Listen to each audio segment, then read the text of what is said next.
The ancients did not write, they inscribed. They knew that a word, once spoken or carved, becomes a law of energy. It does not simply describe the world, it creates it. Every syllable carries a frequency, a vibration that goes out into the ether and rearranges reality, molecule by molecule, experience by experience. Every thought that flickers through the vast space of your mind, every word that passes your lips, is an act of creation. It is a spell cast into the resonant field of existence. Think of it this way. You are standing in a garden, a vast, fertile garden that is your own consciousness, and also the shared consciousness of all things. With every word, you are planting a seed. A seed of judgment, when planted, does not grow a tree that judges others. It grows thorns of anxiety and isolation within your own garden. A seed of anger does not poison another, not first. It first poisons the soil from which all your experiences must grow. It sours the water. It invites the blight of resentment. And we have been taught to plant these seeds thoughtlessly, believing them to be harmless, believing our inner monologue to be a private affair.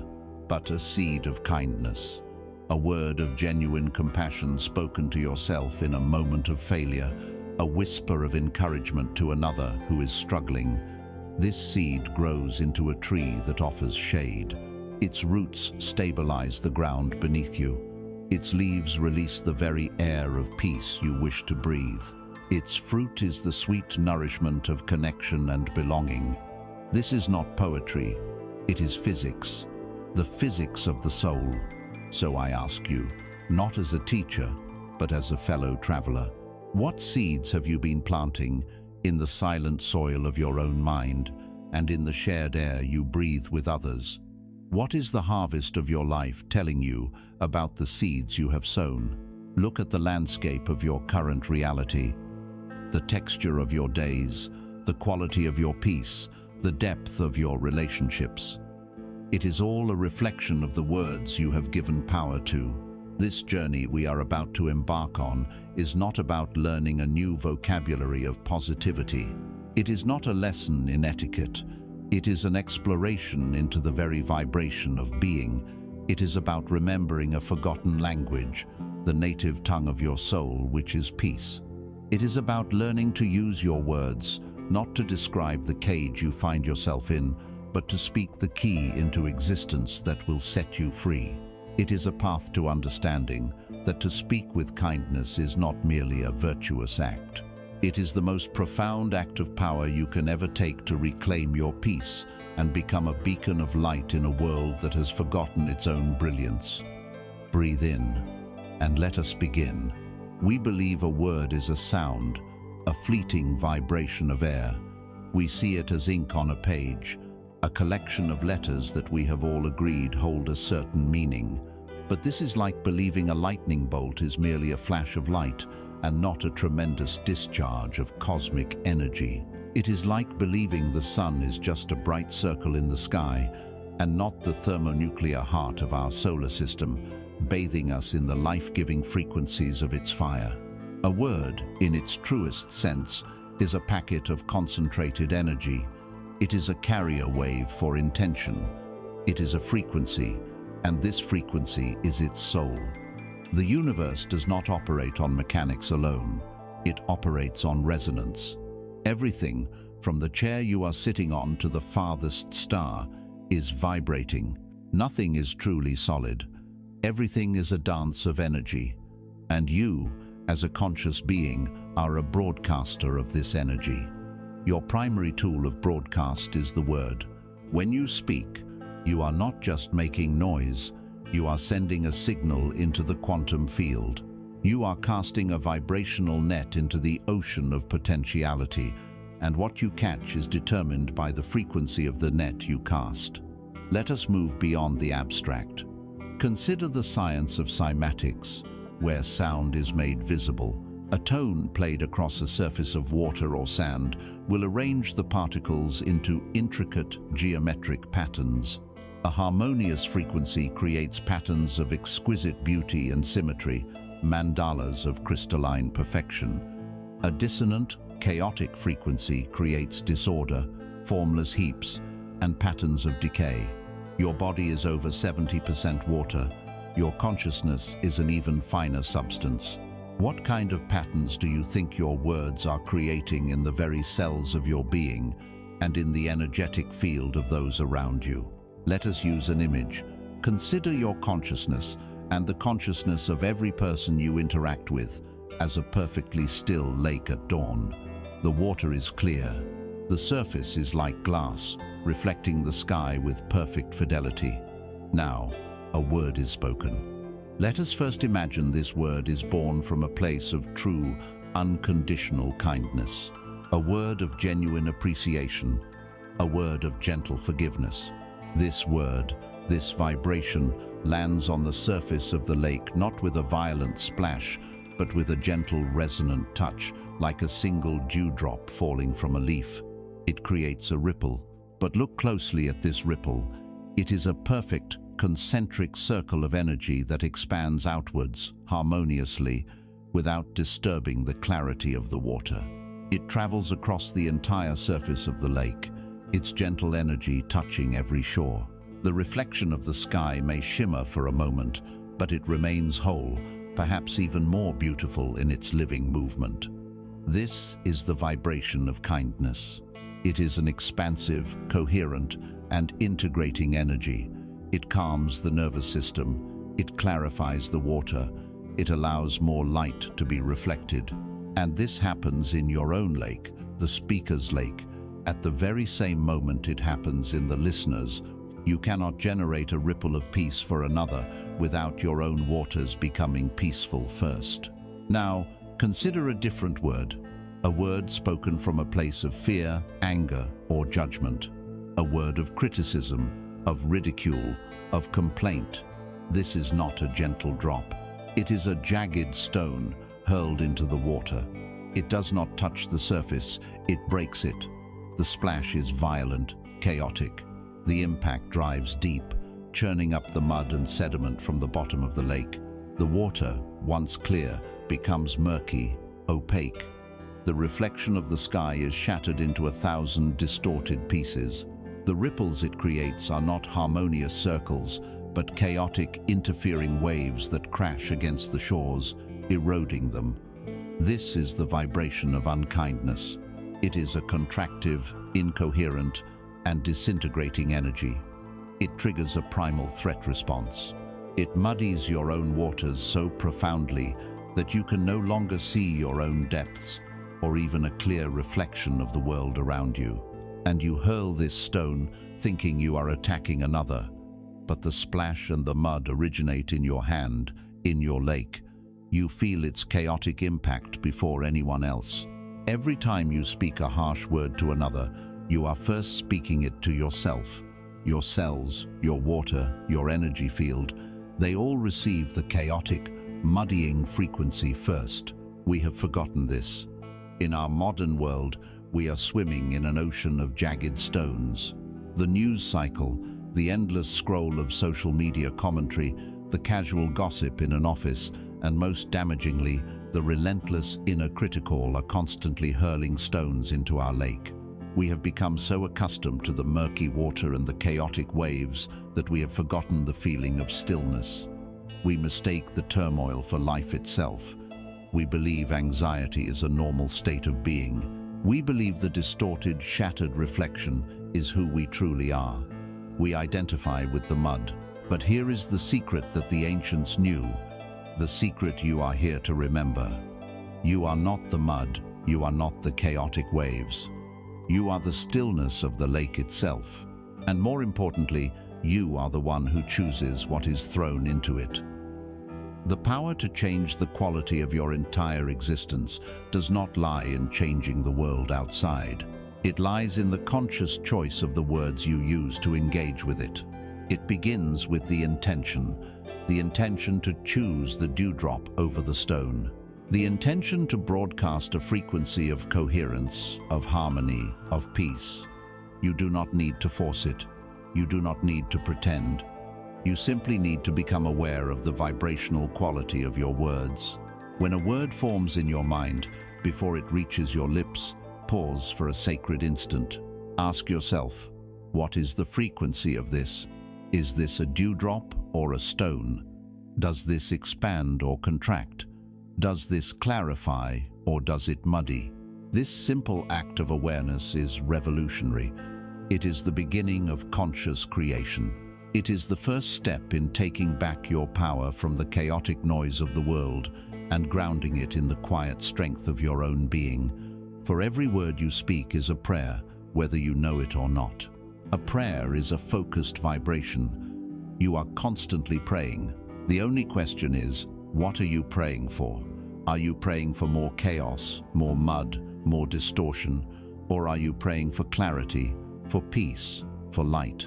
The universe is neutral. The lake is neutral. It will reflect whatever you put into it. By choosing your words, you are choosing your world. But this raises a deeper question. Before a single word is ever spoken aloud, before it ever touches the lake of another, it is first born in the silent, secret chamber of your own mind. The most powerful vibrations, the ones that dictate the entire weather system of your life, are generated in this inner world. This is where the real work and the real liberation begins. We must now turn our attention inward to the architect of our reality, the voice that speaks when no one else is listening. There is a space you inhabit more intimately than any room, a landscape you wander more often than any city street. It is the inner world of your own mind, and in this space, there is a voice. It is the first voice you hear in the morning as you surface from dreams, and the last one you hear at night as you drift into sleep. It is the constant narrator of your life, the commentator on every action, every interaction, every silence. For many of us, this narrator is not a friend. It is a relentless critic, a fearful judge, a cruel tyrant we have somehow accepted as an unavoidable part of our own being. This inner dialogue is the source code of your reality. Before the universe can respond to your spoken words, it first responds to this silent, ceaseless broadcast. And what is the content of this broadcast? For so many souls weighed down by the pressures of a demanding world, for those healing from the invisible wounds of burnout and emotional trauma, this inner voice speaks a language of profound unkindness. It holds up a magnifying glass to every mistake, replaying your failures on an endless, high-definition loop. It rehearses future catastrophes with such vivid detail that you feel the anxiety of events that have not and may never happen. It maintains a meticulous ledger of all your perceived inadequacies, comparing your inner reality with the curated, polished exteriors of others, always finding you lacking. It whispers the most toxic words, words you would never dare speak to another human being. You are not good enough. You will be found out. You are unlovable. You are a fraud. If an external person followed you around, whispering these same words into your ear from dawn until dusk, you would call it torture. You would seek help. You would get a restraining order. You would recognize it as a vicious form of abuse. Yet, because this voice is internal, because it wears the mask of your own identity, we call it thinking. We accept it as normal. We believe its pronouncements are truth. We have given a tyrant the throne of our own consciousness, and we have forgotten that we have the power to depose it. This inner narrator is more than just a voice. It is the architect of your experience. It is the storyteller of your life, and you are living inside the story it tells.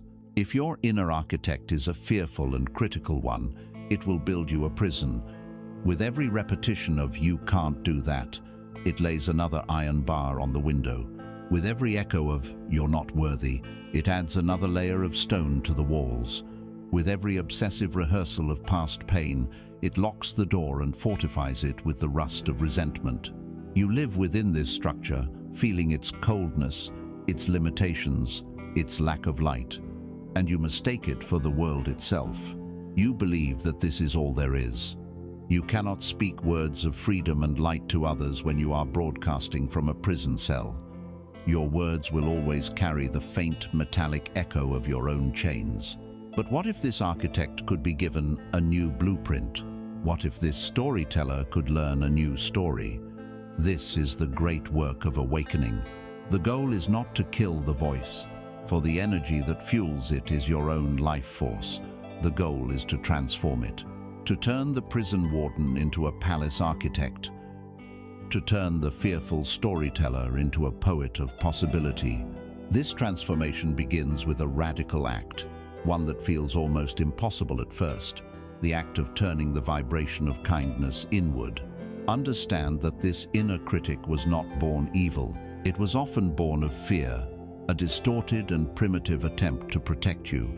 It is the echo of a critical parent, a shaming teacher, a society that told you your worth was conditional. It believes that by constantly pointing out your flaws, it can preempt the judgment of others.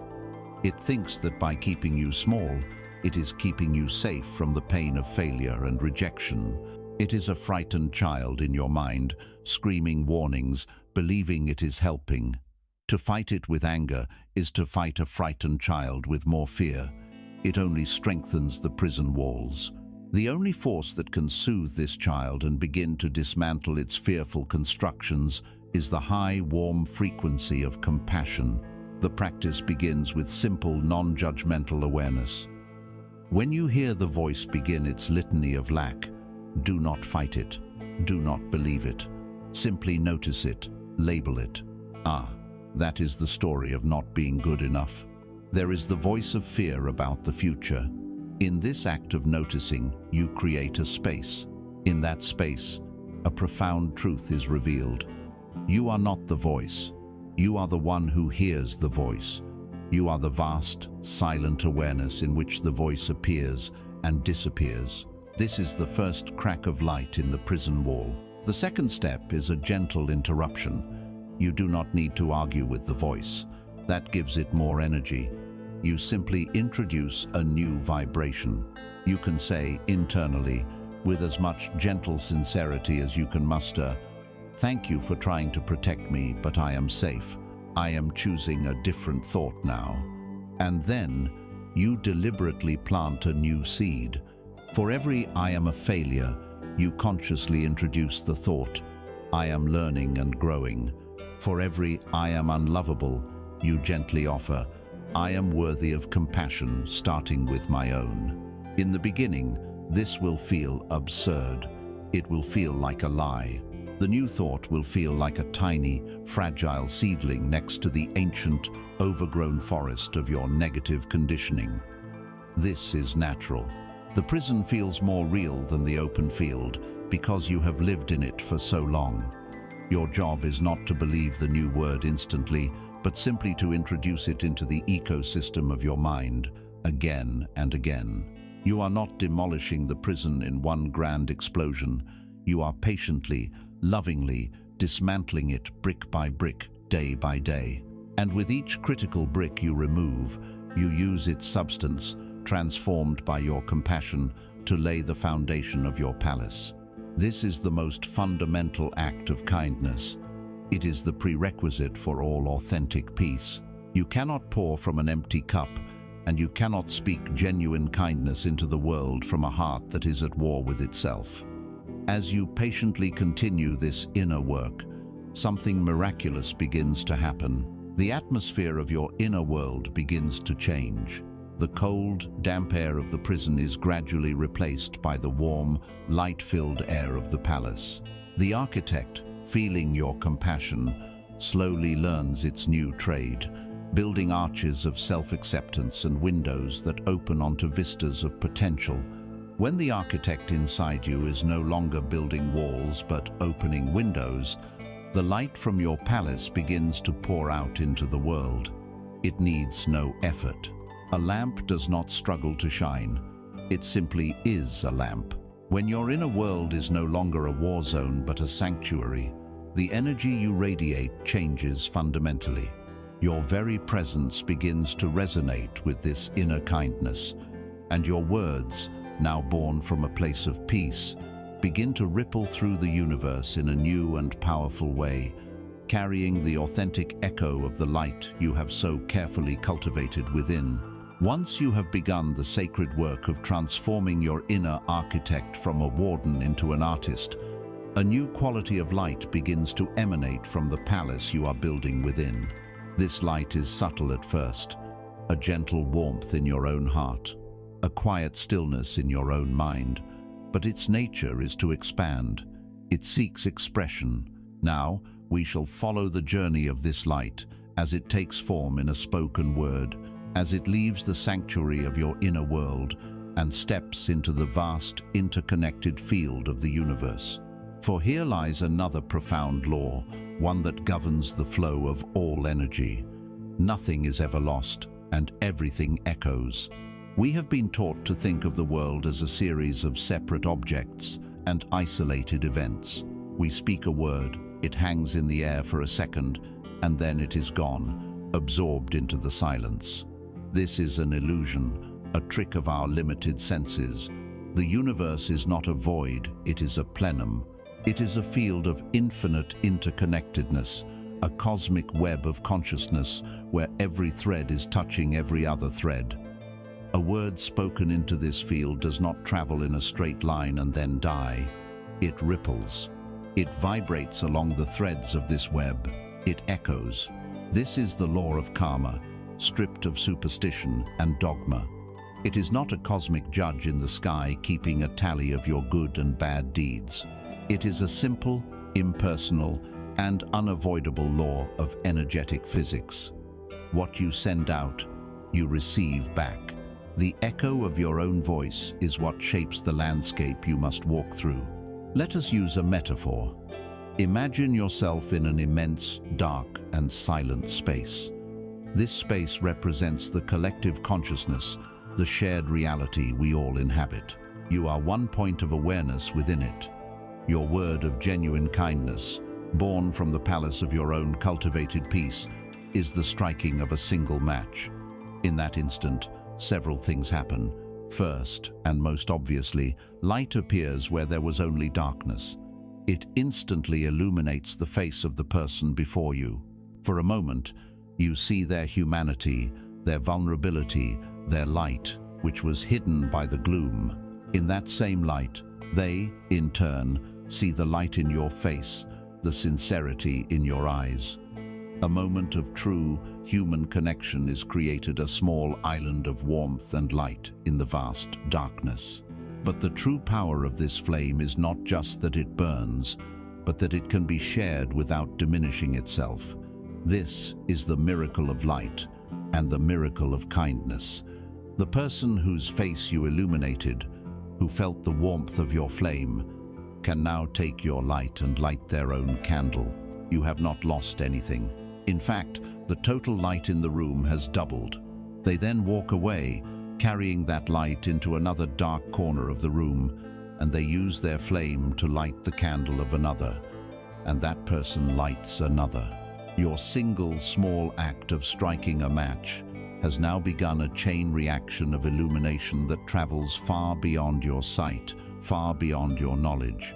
You may never see the hundreds of other candles lit from your single initial flame, but as the entire room slowly, surely, fills with these distributed points of light, the darkness itself begins to recede. The overall ambiance of the space changes. The air grows warmer. The deep, resonant silence is now filled with the gentle, hopeful flicker of countless flames. And you, standing right where you started, find that you can see more clearly. You feel safer. You feel less alone. The path before you is more visible. This is how kindness returns to you. It does not always come back directly from the person you gave it to. It returns from the world you helped to create. The universe echoes your kindness back to you, not as a direct repayment, but by making your entire environment more kind, more supportive, and more full of light. You get to live in the world that your own frequency has helped to build. This is the energetics of the echo. When you consistently broadcast the high, coherent frequency of compassion, generosity, and encouragement, you magnetize your reality to that same frequency, You are tuning your receiver to the grace channel of the universe. Synchronicities occur, the right people appear, an unexpected opportunity opens up. This is not a reward, it is resonance. You have simply made yourself a vibrational match for the universe's inherent benevolence. Conversely, a person who consistently broadcasts the low, chaotic frequency of criticism, complaint, and cruelty finds themselves in a world that seems hostile and unforgiving. They attract more to complain about, more to criticize. They are receiving the echo of their own broadcast. This law is most powerful in the small, unseen moments. A grand gesture of kindness done for public recognition carries a mixed vibration. It is diluted by the frequency of the ego. But a word of encouragement whispered to a child who is struggling, a genuine thank you spoken to a weary cashier, where you look them in the eye and see them as a person, the conscious choice to remain silent when the temptation to spread gossip arises. These are acts of pure, high-frequency light. The universe feels the purity of an intention, a kindness done in secret, with no expectation of reward, carries the highest vibration of all. It is a pure, untainted signal sent into the web, and its echo, when it returns, will be just as pure. Think of it as a form of sacred investment. Every kind word, every compassionate thought is a small deposit into a universal energetic account. This account, however, does not sit idle. The universe pays compound interest. Your small deposit of kindness combines with the deposits of others, creating a cascade of positive resonance that grows exponentially. The return is always greater than the initial investment. You may not be able to track the dividends on a bank statement, but you will feel them in the quality of your life, in the peace in your heart, in the people you attract, and in the gentle unfolding of your path. But this universal law does not ask us to become weak, sentimental, or foolish. It does not demand a superficial pleasantness that ignores truth or enables destructive behavior. To simply smile while someone harms themselves or others is not an act of high vibration. It can be an act of fear and avoidance. The echo of that fear will also return. This raises a crucial, more complex question. What is the kindest action when the truth is difficult? Is it possible to be both compassionate and fiercely honest? Sometimes, the most loving and light-filled act is not to offer a soft blanket, but to wield a sword of light, a word of truth that cuts through illusion with precision and grace for the ultimate purpose of healing. This is a deeper kindness, one that requires not just a warm heart, but immense courage. We have explored the resonant power of kindness, the universal law that the light you send out returns to brighten your own world. It is a beautiful and comforting truth. But a life of conscious speaking will inevitably lead you to a crossroads, a place where kindness and truth appear to be on opposing paths.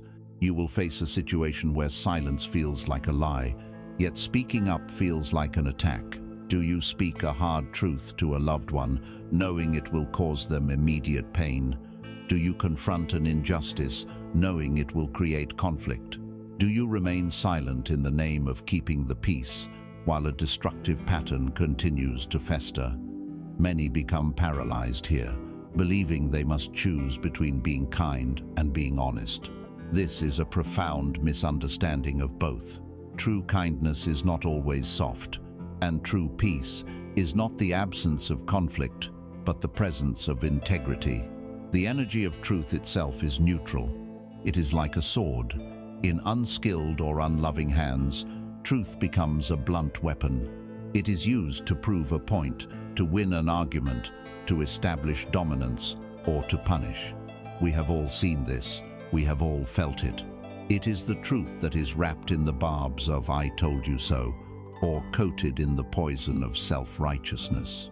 When someone wields truth this way, they are not seeking to illuminate, they are seeking to wound. They use the fact of being right as a justification for being cruel. This is not the sword of light. It is the cudgel of the ego, and the chaotic, violent energy it creates harms the wielder just as much as the target, muddying their own lake even as they hurl the stone. But in the hands of a compassionate warrior, a conscious being, truth is transformed. It becomes a sword of light. It is a surgeon's scalpel. A surgeon must cut into a living body, an act that is inherently violent and painful. Yet, their intention is not to harm, but to heal. They cut not from anger at the disease, but from a deep, abiding love for the health of the patient. The scalpel is guided by knowledge, precision, and a profound respect for the life it touches. This is the model for speaking truth with compassion. The sword of light is unsheathed only for the purpose of cutting away illusion, severing a tie to a harmful pattern, or excising a poison from a relationship, all with the ultimate goal of restoring health and wholeness. Before you ever unsheathe this sword, the first and most critical practice is to examine your own heart. You cannot wield a sword of light if your own heart is full of darkness. Before you approach another with a difficult truth, you must first sit with yourself in radical honesty. Ask yourself, what is my true motivation right now? Is it to help, or is it to be right? Is it to liberate, or is it to control? Am I feeling the clean, clear energy of love and genuine concern, or am I feeling the hot, tangled energies of anger, resentment, or fear? Have I removed my own ego from this equation? Be ruthless in this self-inquiry. If you detect even a hint of wanting to punish, to win, or to vent your own frustration, then you are not ready. The sword is not yet light. Your task then is not to speak, but to return to your own inner work. Sit with your anger, breathe into your resentment, find the frightened child within you that wants to lash out, and offer it your own compassion until your inner state shifts from judgment to love. Only when your heart is clear can your words carry the frequency of healing. When your intention is pure, the execution can be guided by a few principles. First, create a safe and sacred space. A difficult truth should never be an ambush. It is not a weapon to be deployed in the heat of an argument. It is a sacred conversation that requires privacy, calm, and mutual respect. Ask for permission. I have something on my mind that is difficult to say, but I believe it is important for our relationship. Is now a good time to talk? Second, speak from your own experience. Use the language of I, not the language of you.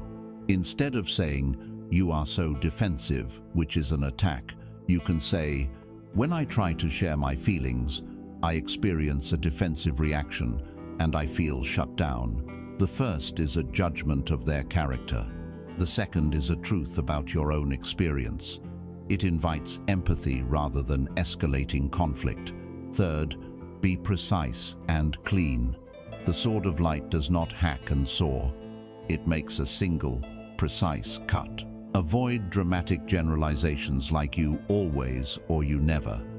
Speak to the specific pattern or behavior. I've noticed that when we discuss finances, the conversation often ends in an argument. I would like to find a new way for us to talk about this. Deliver the truth simply, without a long, aggressive wind-up, and without a thick sugarcoating that obscures the message. Finally, and this is perhaps the most difficult part, you must hold space for the reaction. Once you have spoken your truth with as much compassion as you can muster, your work is not done. You have made the cut. Now, you must become the healer, holding a space of acceptance for their pain, their anger, their denial. Do not become defensive in the face of their reaction. Simply listen, breathe, be present. Your calm, non-reactive presence is the energetic balm that soothes the wound your truth has opened. It communicates non-verbally, "I am saying this because I love you, and I will not abandon you in your pain." This practice extends beyond personal relationships. It is about speaking truth to power, not by screaming in rage, but by standing in your integrity with a clear heart and a steady voice. It is about speaking truth to yourself. wielding the sword of light to cut through your own favorite illusions and self-deceptions. This is often the bravest cut of all. To finally admit to yourself, with unwavering compassion, this job is draining my soul, or this belief system is a prison, or I was wrong, and I need to make amends. When you learn to speak in this way, you are not creating negative karma. You are creating an energy of profound clarification. It may feel turbulent in the moment, like the sting of an antiseptic, but it prevents the deeper infection of unspoken resentments and continued illusions. You are building relationships founded not on fragile pleasantries, but on the bedrock of authentic trust. You are telling the universe that you value truth and love equally, that you are willing to be a channel for both. When you master the art of speaking truth with love, you are not just becoming a better communicator, you are becoming a clearer channel. Your entire being, from your mind to your heart to your voice, begins to align with the frequency of truth itself. And when a channel is this clear, its whispers can be heard across the cosmos. It is this clarity that transforms a simple wish into a powerful prayer, a fleeting thought into a focused intention that the universe cannot help but hear. Having learned to wield the sword of light, to speak truth with a clean heart, your entire being becomes a more coherent and powerful transmitter of energy. The channels of communication between your inner world and outer expression have been cleared of the static of ego and the distortions of fear. You are now ready to approach the universe not as a beggar, but as a conscious co-creator. You are ready to learn the true nature of prayer and intention, an art form far removed from the supplicating pleas of our childhood. The universe is, indeed, a listener, but it does not have ears. It has a resonant heart. It does not hear your words. It feels your vibration. Prayer is not a list of demands you send up to a distant king, hoping he is in a favorable mood. It is not an attempt to bargain with a cosmic intelligence. Prayer, in its truest sense, is an act of vibrational alignment. The universe, the quantum field, contains within it an infinite spectrum of potential realities. Every possibility you can imagine and countless more you can already exists as a dormant frequency, a potential waiting to be activated. Your job is not to create something from nothing. It is to select a reality from the infinite menu and tune your own being to its specific frequency until it manifests in your experience. The universe does not give you what you want. It mirrors back to you what you are, vibrationally. Let us use our metaphor. The universe is not a listener, but an impeccable mirror. Your words, your thoughts, your intentions are the tuning forks you hold. When you speak a word like peace, you strike a specific tuning fork. It begins to hum with the pure, coherent frequency of peace. However, if while holding this humming tuning fork, your body is racked with the chaotic, discordant feelings of anxiety, what does the mirror of the universe reflect? It cannot reflect the pure tone of the tuning fork because the dominant broadcast is the overwhelming static of your emotional state. The feeling is the amplifier. The feeling is the signal. The word is merely the tool you use to generate the initial feeling. This is why so many prayers seem to go unanswered. A person says, "I want to be prosperous," while feeling, in every cell of their body, the gnawing vibration of lack, scarcity, and debt. They are holding the tuning fork of prosperity, but amplifying the deafening signal of lack. The universe, being an impartial and precise mirror, dutifully reflects back to them more experiences that generate the feeling of lack. You cannot tune your radio to 98.7 FM and expect to hear the broadcast from 103.5 FM. Saying you want peace while feeling anxious is tuning to the anxiety station and wondering why the music of serenity isn't playing. The art of conscious creation, therefore, is the art of harmonizing the word and the feeling until you become the very thing you desire. This sacred art is about crafting your prayers from the destination, not from the journey. The mystics called this living in the end. First, you must craft the word with precision. Your intention should always be stated in the present tense, as an accomplished fact. Not, I hope I will find a loving partner, but I am in a joyful, committed, and profoundly loving relationship.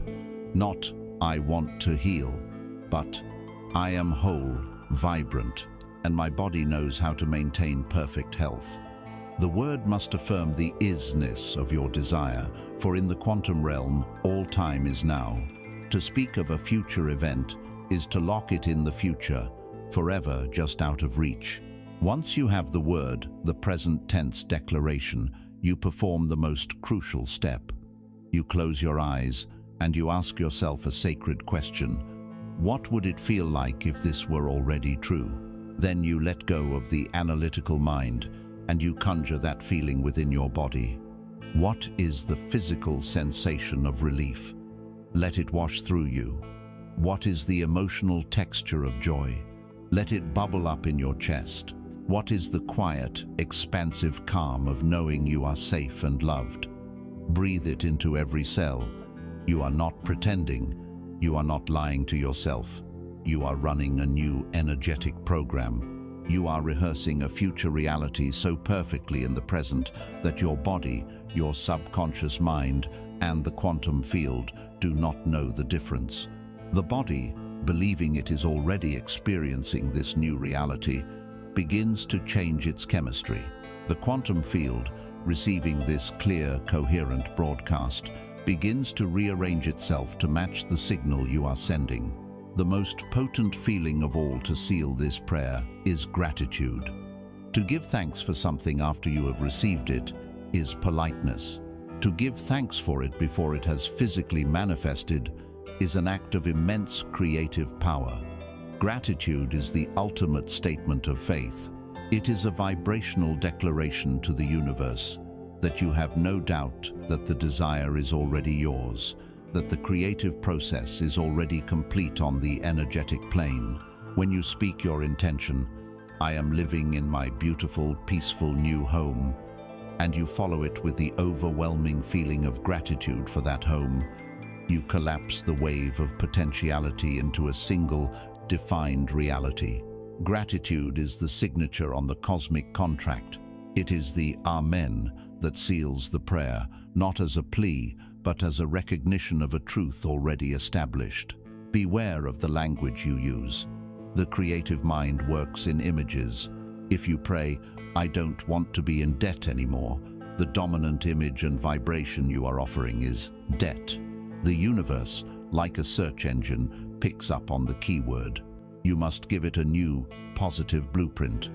I am financially free and abundant, and money flows to me easily and effortlessly. This provides a clear, expansive image for the creative force to work with. And once you have done this work once, you have crafted the word, embodied the feeling, and sealed it with gratitude, you must perform the final paradoxical act. You must let it go. You must release your white-knuckled grip on the how and the when. Your job is to create the vibrational blueprint of the destination. The universe's job is to manage the logistics, the traffic, and the route. To constantly dig up the seed to see if it's growing is to kill it. You have struck the tuning fork. You have felt the resonance. You have signed your prayer with gratitude. And now comes the most delicate and powerful step of all, the sacred release. You must lay the word down, let go of your attachment to the outcome, and trust the fertile silence in which all creation takes place. For after the word is spoken, the power lies in what remains unspoken. We are a culture addicted to the reply, terrified of the void. We have come to believe that speed is a sign of intelligence, that the immediate reaction is the most authentic one.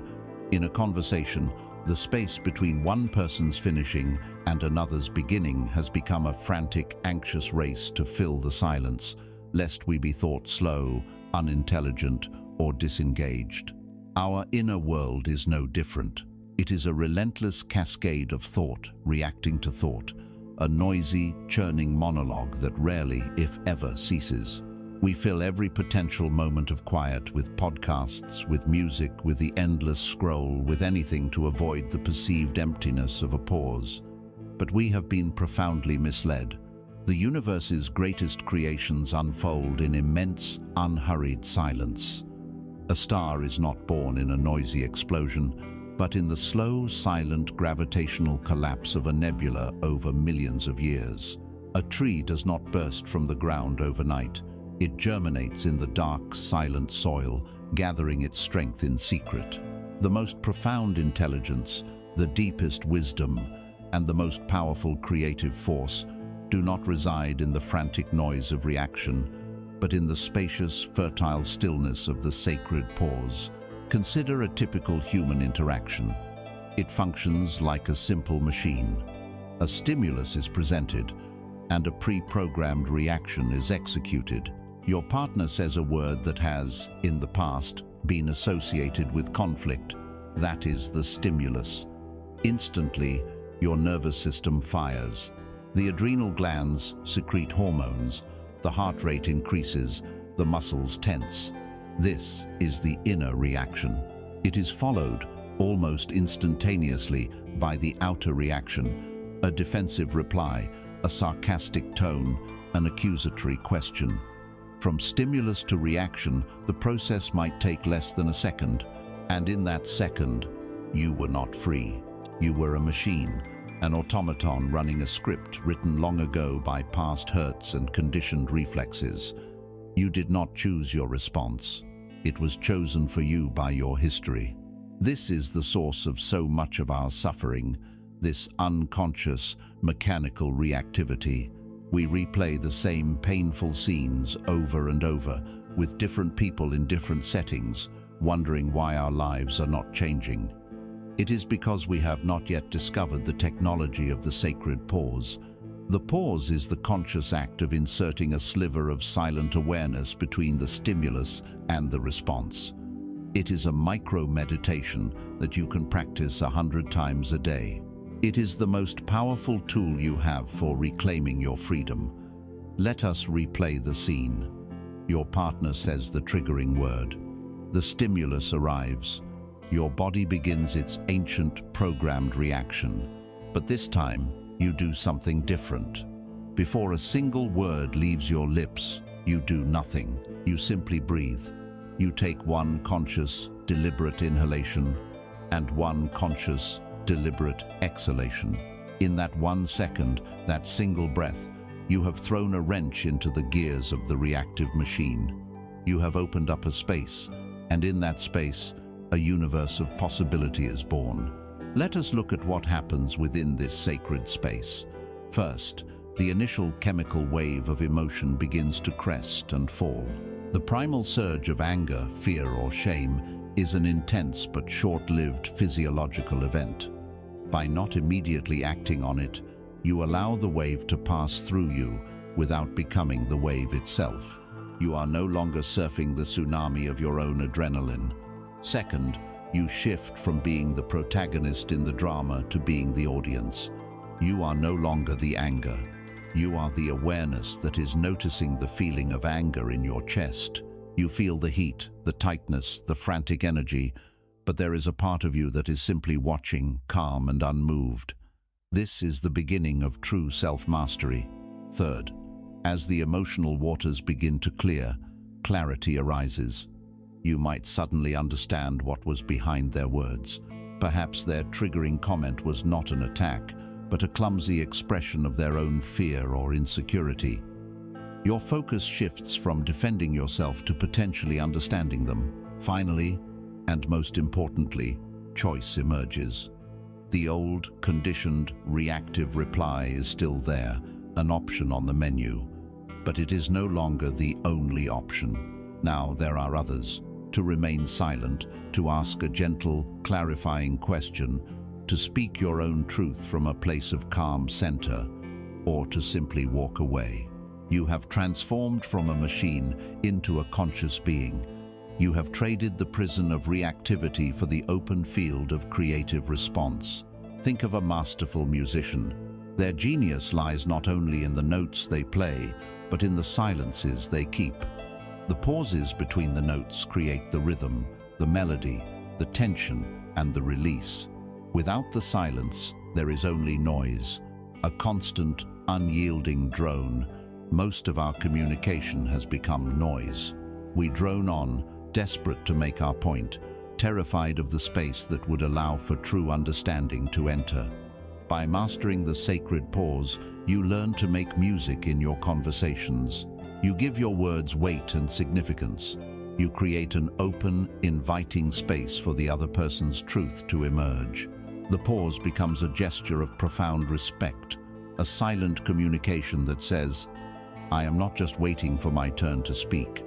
I am truly listening to you. I am here with you, in this space between words." This principle of the sacred pause extends far beyond human communication.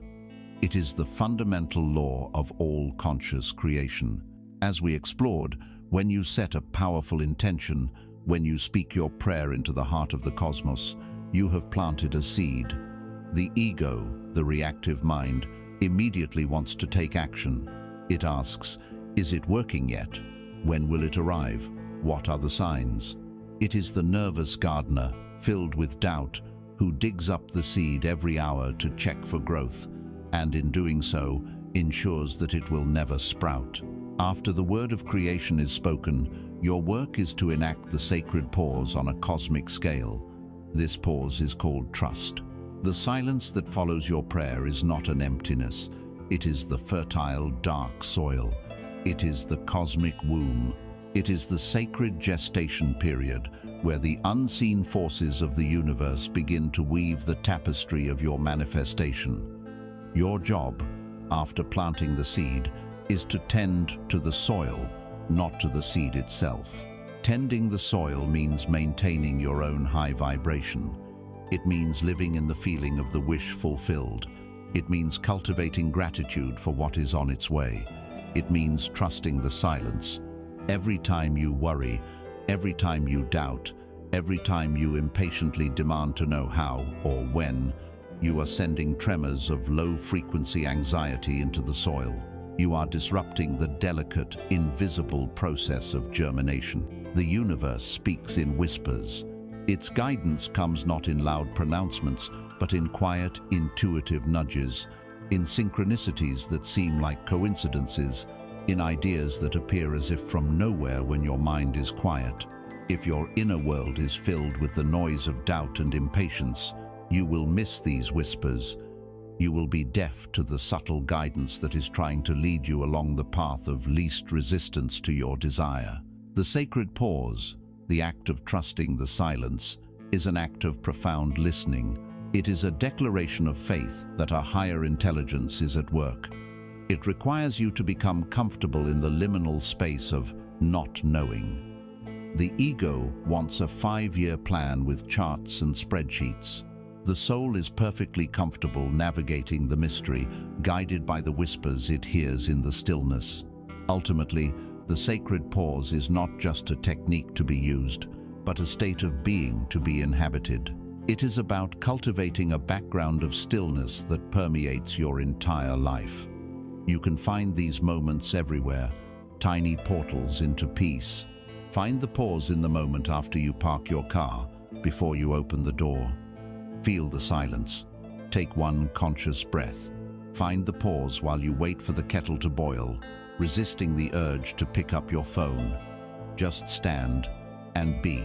Find the pause before you answer a ringing phone, letting the first ring be a call to presence, the second a call to peace, and only then do you answer. These small, accumulated moments of non-doing, of silent being, begin to rewire your nervous system. They lower the baseline of chronic stress and anxiety. They plug the constant energetic leaks created by a restless mind. You do not need to go on a week-long retreat to find peace. You can find it in the 1-second gap between stimulus and response. As you become more accustomed to this inner quiet, you may begin to notice something even more profound. You may start to notice the very brief, very subtle gaps between your thoughts. For a fraction of a second, there is a thought, and then there is a tiny pocket of silence, and then the next thought arises. The spiritual journey is not about trying to stop the thoughts, which is impossible. It is about learning to recognize and rest in the silent gaps between them. In those gaps, you are not your personality, not your history, not your problems. You are pure, silent awareness. This is the deepest sacred pause. This is the discovery of your true nature. You are not the noise of the thinking mind. You are the silence that holds the noise, the silence that allows the thoughts to come and go, forever unstained by them. When you begin to live from this place of inner stillness, you become the vigilant guardian of your own peace. You become exquisitely sensitive to any vibration that would seek to disturb it. You can feel the birth of a toxic word within you, an impulse to gossip, a surge of criticism, a sarcastic barb. You feel it as a jarring, discordant note against the harmonious symphony of your inner silence. And because you are now living in the pause, you have the space, the wisdom, and the power to make a new choice. You can simply let that impulse go. You can let the toxic word dissolve back into the silence from whence it came, unspoken, unmanifested, its potential harm completely neutralized. This is the ultimate act of verbal purification, an act born not of effort, but of a deep and abiding love for the sacred silence you have discovered within. From the deep sanctuary of the sacred pause, you become the gatekeeper of your own vibrational field. You learn to stand watch at the threshold between the silent world within and the spoken world without. This is a sacred and powerful position. Now, we must turn our attention to the most subtle and pervasive poison that will attempt to breach these gates. A toxin so commonplace it has become almost invisible, so socially acceptable, it is often mistaken for connection. It is the low humming frequency of gossip and the sharp, acidic sting of criticism. We must be clear from the outset. These are not harmless social pastimes. They are not benign ways to pass the time. They are acts of energetic self-sabotage, a slow and steady ingestion of a poison that corrodes your peace, stains your energy, and anchors you to the very reality you wish to escape. Let us first deconstruct the act of gossip, this strange ritual of discussing someone who is not present in a negative or speculative light. Why are we so drawn to it? On the surface, it offers a tempting illusion of connection. For a fleeting moment, you and the person you are gossiping with are united, conspirators sharing a secret knowledge. You create a temporary, artificial us defined by a mutual judgment of them. It is a bond forged in the low-frequency energy of superiority, a fragile intimacy built on the foundation of another's perceived shortcomings. The ego receives a momentary and pathetic boost, a little thrill of feeling more righteous, more intelligent, or more fortunate than the person being discussed. It is also a profound act of distraction. It is an attempt to escape the discomfort of our own inner world by focusing on the dramas, real or imagined, of another's. It is easier to dissect a neighbor's failed marriage than to confront the emptiness in our own heart. But the connection is false, the superiority is an illusion, and the distraction only deepens our alienation from our own soul. Now, let us turn to criticism, gossip's more direct and aggressive sibling. This is the act of actively finding fault, of judging and condemning the actions, choices, or character of another. Often, we cloak it in the guise of being honest or having high standards, but we must look deeper at the energy behind it. Criticism is almost always born from a place of inner lack. We criticize another's success because we are insecure about our own. We criticize another's joy because we are disconnected from ours. We criticize another's choices because we are terrified of our own freedom. It is a desperate attempt by a fearful ego to make the world smaller, more predictable, and less threatening by cutting everything and everyone else down to its own diminished size. To understand the true energetic cost of these habits, let us use our metaphor. Imagine you are holding a handful of wet, dark mud. This mud is a piece of gossip, a harsh criticism you are about to utter. Your intention is to throw it at someone who stands across the room, but to throw it, you must first gather it from the ground and clench it tightly in your own hand. Before the mud ever leaves your possession, your own hand is completely defiled. This is the first law of energetic poison. To project it, you must first embody it. You have to lower your own vibration to match the frequency of the judgment you are about to transmit. You have to feel the ugliness first. Then, you hurl the mud. Perhaps it hits its target, staining them with your judgment. Perhaps you miss entirely, and it splatters uselessly against a wall. The outcome for them is irrelevant to the core truth of the matter. You have introduced filth into the shared energetic space, and you still have to live with your own dirty hands. This residue, this karmic stain, does not wash off easily. It clings to your energy field, dulling its light and lowering its natural resonance. This is not merely a metaphor. The consequences are real and devastating. First, as we have seen, it dramatically lowers your personal vibration. By choosing to engage in the frequencies of judgment, envy, and malice, you are programming your own energy field to attract more experiences of that same quality. You are telling the universe, more of this, please. You cannot live in a vibrational sewer and expect to experience a world of beauty and grace. Second, you create toxic, energetic cords. When you focus intense, repetitive, negative thought and emotion on another person, you forge a sticky, unhealthy, energetic link between you and them.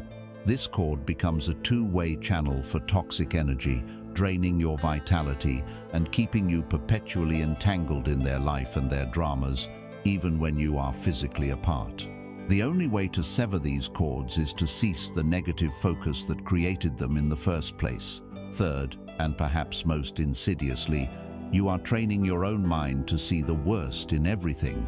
When you make it a habit to look for flaws in others, you are installing a flaw-finding software into your own perception. You will begin to see flaws everywhere, in your circumstances, in your work, in your loved ones, and most painfully, in the mirror. You are feeding and strengthening the very inner critic you have been working so hard to heal. You are teaching your mind to build a prison of negativity and then wondering why you feel so trapped. And finally, you attract what you judge. The spiritual law of reflection states that the things that trigger the most intense judgment in you toward others are often signposts to the unhealed, unacknowledged parts of your own self, your shadow. By focusing such powerful energy on a negative quality, you are watering its seed in the garden of your own life. So, how do we begin this essential detoxification? It is a practice of profound self-love, enacted with gentle, unwavering resolve. First, you must make a private vow of harmlessness, not from a place of arrogant piety, but from a deep understanding that you are doing this for your own liberation. You can affirm to yourself, "For the sake of my own peace and the clarity of my own soul, I will no longer use my words as weapons against others or myself." Second, you must learn the art of the graceful exit. When a conversation inevitably turns to gossip, you do not need to deliver a lecture. You can simply pivot. "I hear you. That sounds like a difficult situation. On another note, have you seen?" Or, if you feel strong enough, a gentle, honest refusal. "You know, for my own peace of mind, I'm really trying to steer clear of these kinds of conversations." Often, your engaged silence is enough. By not adding your own mud to the pile, you cease to be a participant. The conversation will often fizzle out without your energetic fuel. A powerful practice is to replace the impulse of criticism with the reflex of bless and release.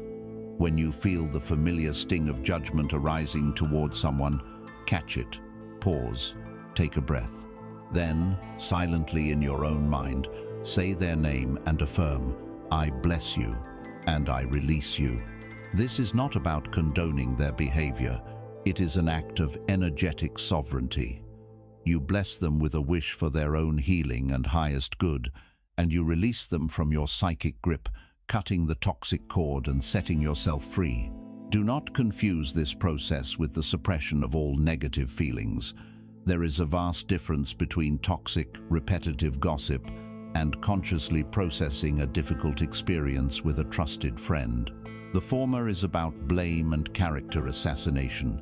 The latter is about seeking clarity and releasing emotional charge with the goal of moving forward. The intention is the key.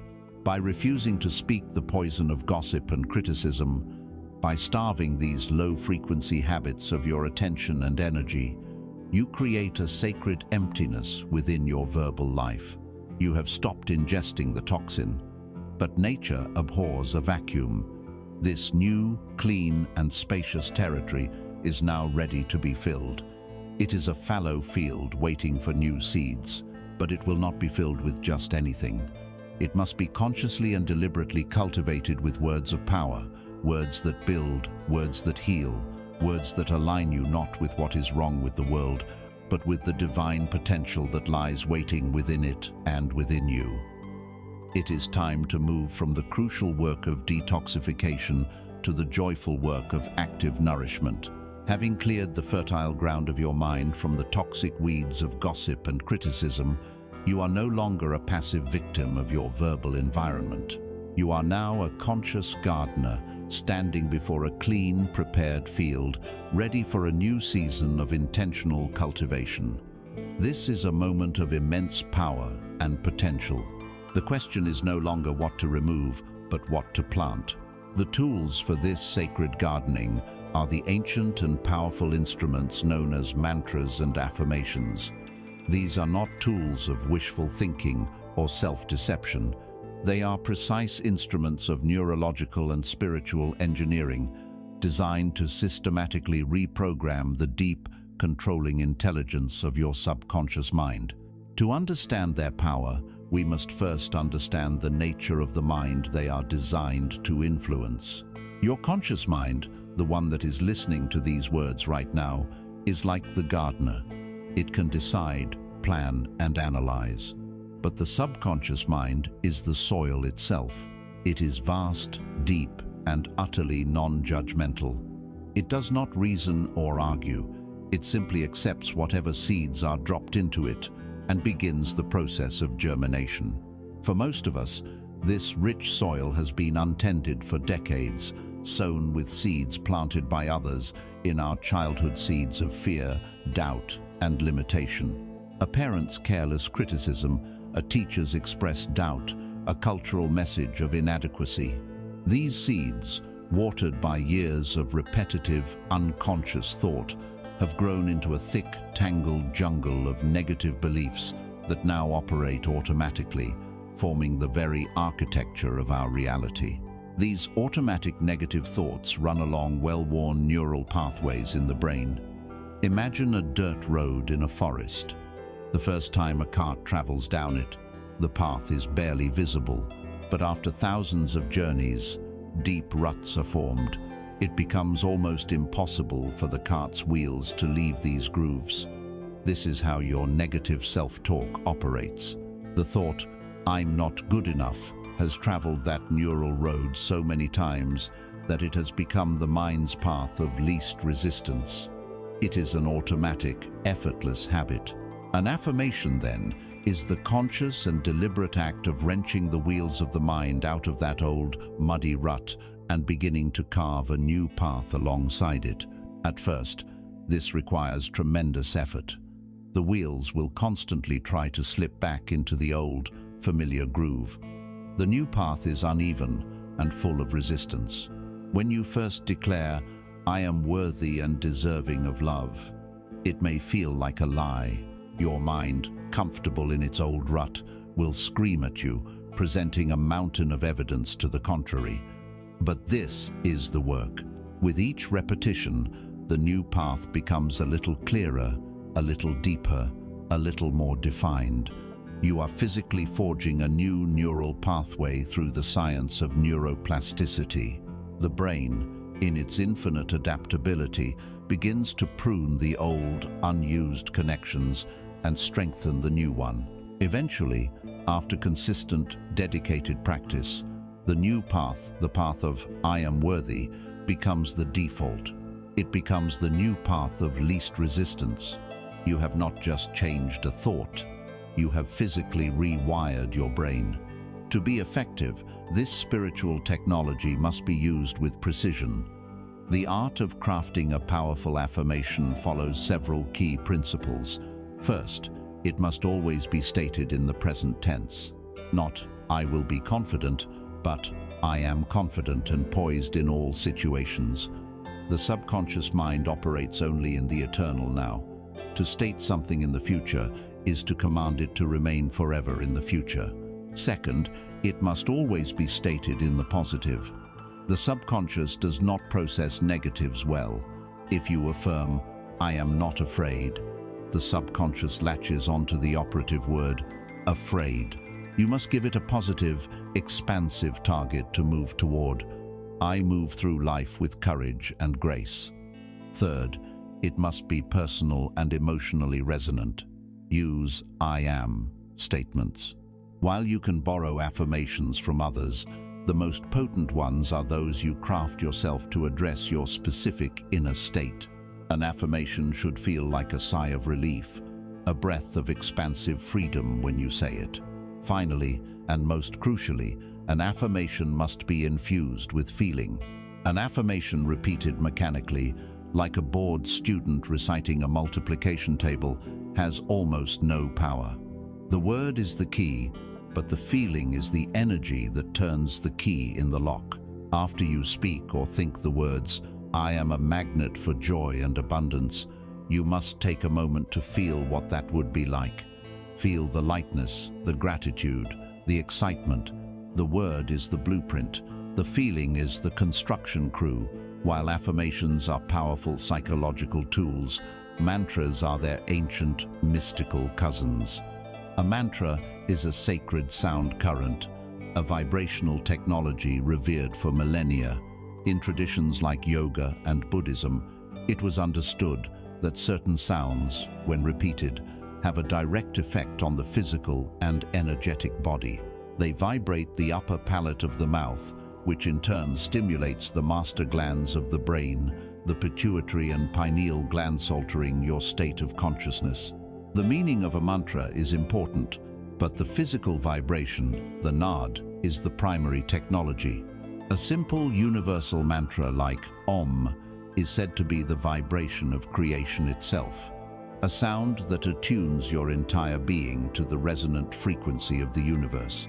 The practice of japa, or the meditative repetition of a mantra, is designed to bypass the critical, analytical mind entirely, planting the mantra's healing vibration directly into the soil of the subconscious, where it works to purify and uplift your entire being from the inside out. Let us return to our garden.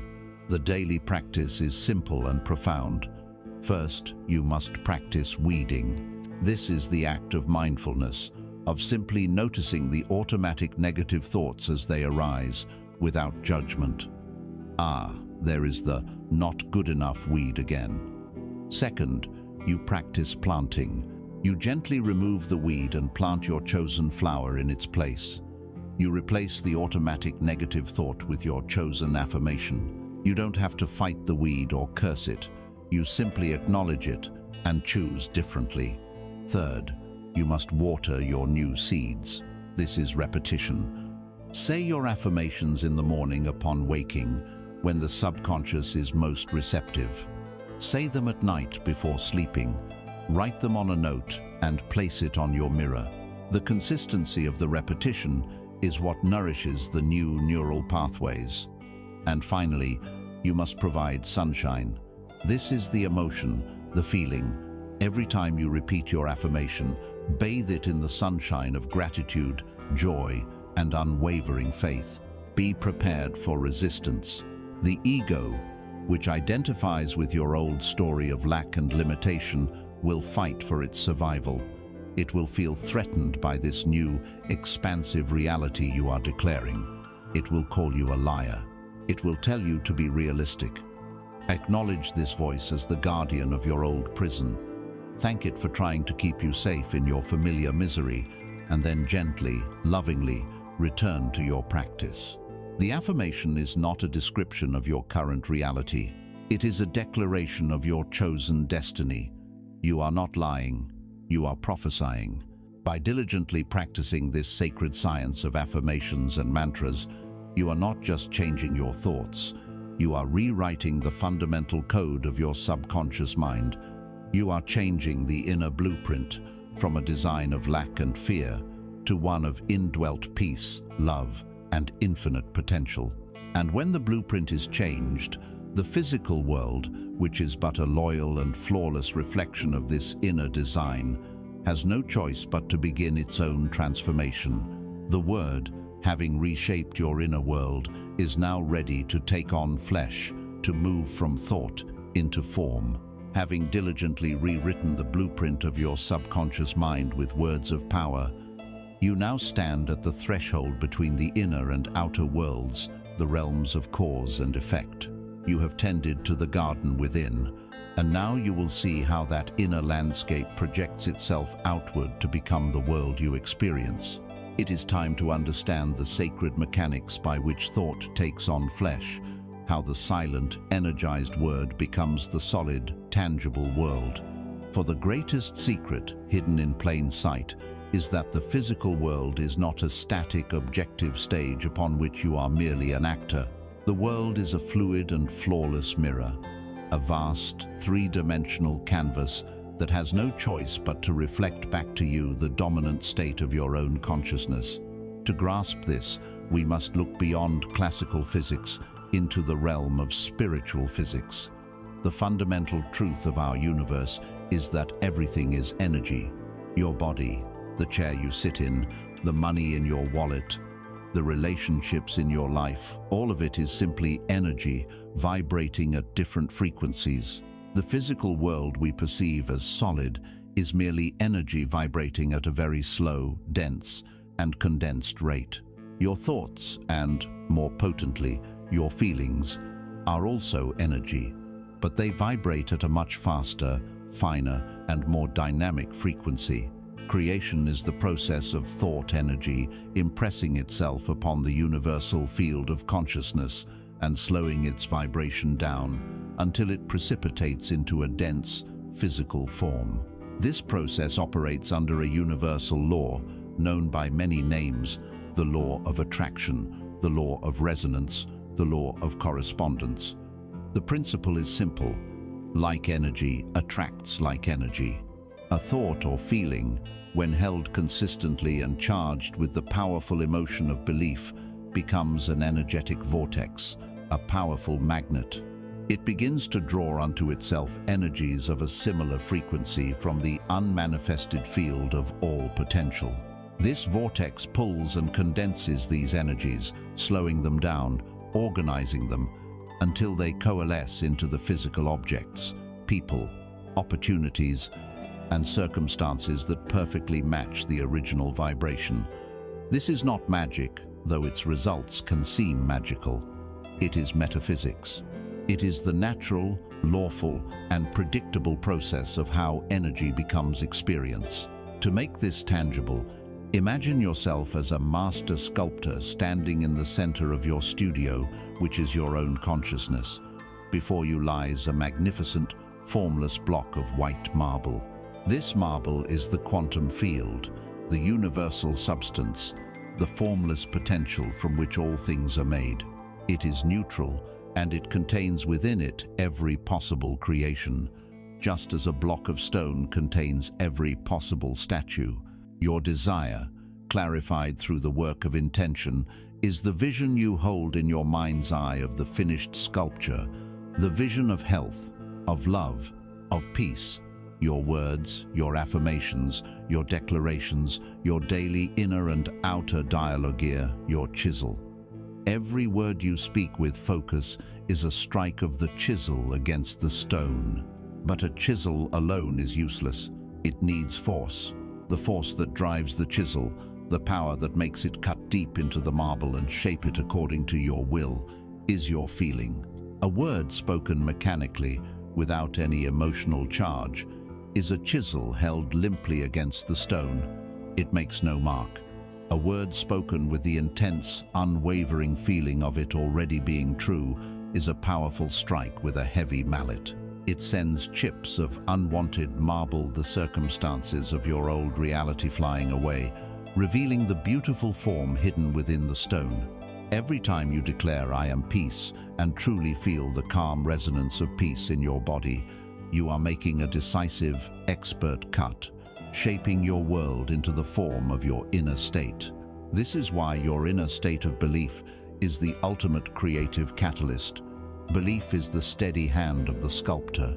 If you hold the vision of a masterpiece but secretly, deep down, believe you are an unworthy, unskilled artist, your hand will tremble.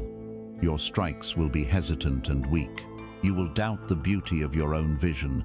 This is why all the previous work healing the inner critic, installing new beliefs through affirmations, the non-negotiable apprenticeship of the creator. You cannot sculpt a life of beauty if you fundamentally believe you are undeserving of it. Belief is the quiet, constant, background frequency of trust you maintain, the unwavering assumption that what you are envisioning and feeling is not just possible, but is an inevitability unfolding in its own perfect time. This brings us to the great test of faith, the illusion of the time lag. In the realm of energy, creation is instantaneous. The moment you successfully shift your dominant vibration, your reality has, on the energetic plane, already changed. The delay we perceive in our three-dimensional world is the time it takes for the dense, physical matter to catch up to the new energetic blueprint. It is like turning a massive ocean liner. The captain may turn the rudder instantly, but the colossal ship takes time to respond to the new direction. This perceived delay is where most aspiring creators falter. They hold the new vibration for a day or a week, and when they don't see immediate external changes, they lose faith. They look at their current circumstances, the old reality, and take it as more real than their inner vision. They drop their tools, their feeling state wavers, they revert to their old vibration of doubt, and the great ship of their life slowly turns back to its original, unwanted course. The secret is to trust the unseen reality more than the seen one. You must persist in the feeling of the wish fulfilled, regardless of what appearances may temporarily suggest. Living as a conscious sculptor is to accept a profound sense of creative responsibility. Every moment is an act of creation. Every word you speak is a strike of the chisel. A complaint about your lack of money is a clumsy gouge that mars your sculpture of abundance. A word of sincere gratitude for the good you already have is a fine, polishing stroke that makes the marble gleam. A moment of doubt is you putting down your tools and walking away from the work. An affirmation spoken with deep feeling is the confident strike of a master, revealing more and more of the divine form you came here to express. You are always sculpting. There are no off moments. Your life right now is the statue you have been carving with your dominant thoughts, words, and feelings up to this point. If you do not like the sculpture, do not blame the marble. Pick up your tools and begin anew. But what happens when the block of marble you are working with is not pristine? What if it is scarred with the deep gouges of past traumas, etched with the acid of old resentments, and stained with the bitterness of unforgiveness toward yourself and others? You cannot carve a masterpiece of a peaceful future onto a stone that is still vibrating with the pain of the past. These old, dense energies act as flaws and cracks in the material, distorting your new creation or even causing it to shatter. Before you can effectively sculpt your new reality, you must first learn the sacred art of smoothing the stone. You must learn the divine alchemy of forgiveness, the only force powerful enough to dissolve the hardened residue of yesterday and give you a clean, pure surface upon which to create. We have spoken of sculpting your future from the formless marble of the universe, of using your words and feelings as the chisel and mallet to shape a life of beauty and peace. But for so many of us, when we approach the stone, we find it is not clean. It is not a pristine block of untouched potential. It is marred by the deep chisel marks of past hurts, scarred with the hairline fractures of old betrayals, and stained with the dark, acidic residue of resentment. These are the dense, heavy energies of bitterness, blame, and unforgiveness. We carry them like heavy sacks of stone upon our backs, believing we are punishing those who hurt us, while in reality, we have only succeeded in anchoring ourselves to the very past we long to escape. You cannot soar into the future when you are chained to the ghosts of yesterday. The key that unlocks these chains, the divine solvent that can dissolve the hardened pain of the past, is the misunderstood and profoundly self-loving act of forgiveness. Let us begin by demolishing the false idols of what forgiveness is believed to be. Forgiveness is not condoning. It is not looking at a harmful act and saying, "That was okay." It is not minimizing your pain or invalidating your experience. Forgiveness is not necessarily reconciliation. It does not mean you must allow a toxic person back into your life or trust someone who has proven themselves untrustworthy. And most importantly, forgiveness is not a gift you grudgingly bestow upon your offender for their benefit. To withhold it, believing you are punishing them, is one of the greatest and most tragic illusions of the human ego. Forgiveness, in its truest, most alchemical form, is the radical, unilateral, and deeply selfish act of setting yourself free. It is a declaration of your own energetic sovereignty. It is you deciding that your future peace is more important than your past pain. There is an ancient and powerful metaphor. Holding on to resentment is like grasping a burning coal with the intent of one day throwing it at the person who hurt you. Imagine this. You are clenching this searing coal in your fist. Your muscles are tensed. Your energy is focused. Your entire being is consumed by the pain of holding on and the vengeful fantasy of letting go. Your hand is blistering, your flesh is burning, and the toxic smell of your own agony fills the air. Meanwhile, the person the coal is intended for may be thousands of miles away, living their life, completely unaware of your self-inflicted torture. Who, then, is being burned? Who is truly imprisoned by this act? The answer is clear. You are. Unforgiveness is a prison whose walls are built of your own righteous anger, and you are both the prisoner and the guard. The words of forgiveness are the simple, powerful act of unclenching your fist and letting the coal drop to the ground. The energetic consequences of living in this prison are devastating. When you harbor unforgiveness, you lock a significant portion of your own life force energy in a time loop. It is forced to run the same painful neural circuit, replaying the story of your wound over and over again. This makes it impossible to be fully present, to experience the joy and potential of the now. The low-frequency vibration of resentment, which is a toxic cocktail of sustained anger, grief, and hatred, constantly leaks from this past-oriented loop into your present moment. It poisons your current relationships, clouds your judgment with cynicism, and, by the law of resonance, attracts more circumstances into your life to feel bitter and victimized about. It makes the joyful manifestation of a new reality impossible. You cannot sculpt a statue of peace while your hands are clenched around the hot coal of hatred. You cannot welcome new, authentic love into your life if your heart is an armed fortress, perpetually defended against the betrayals of the past. The practice of forgiveness is the alchemy that sets you free.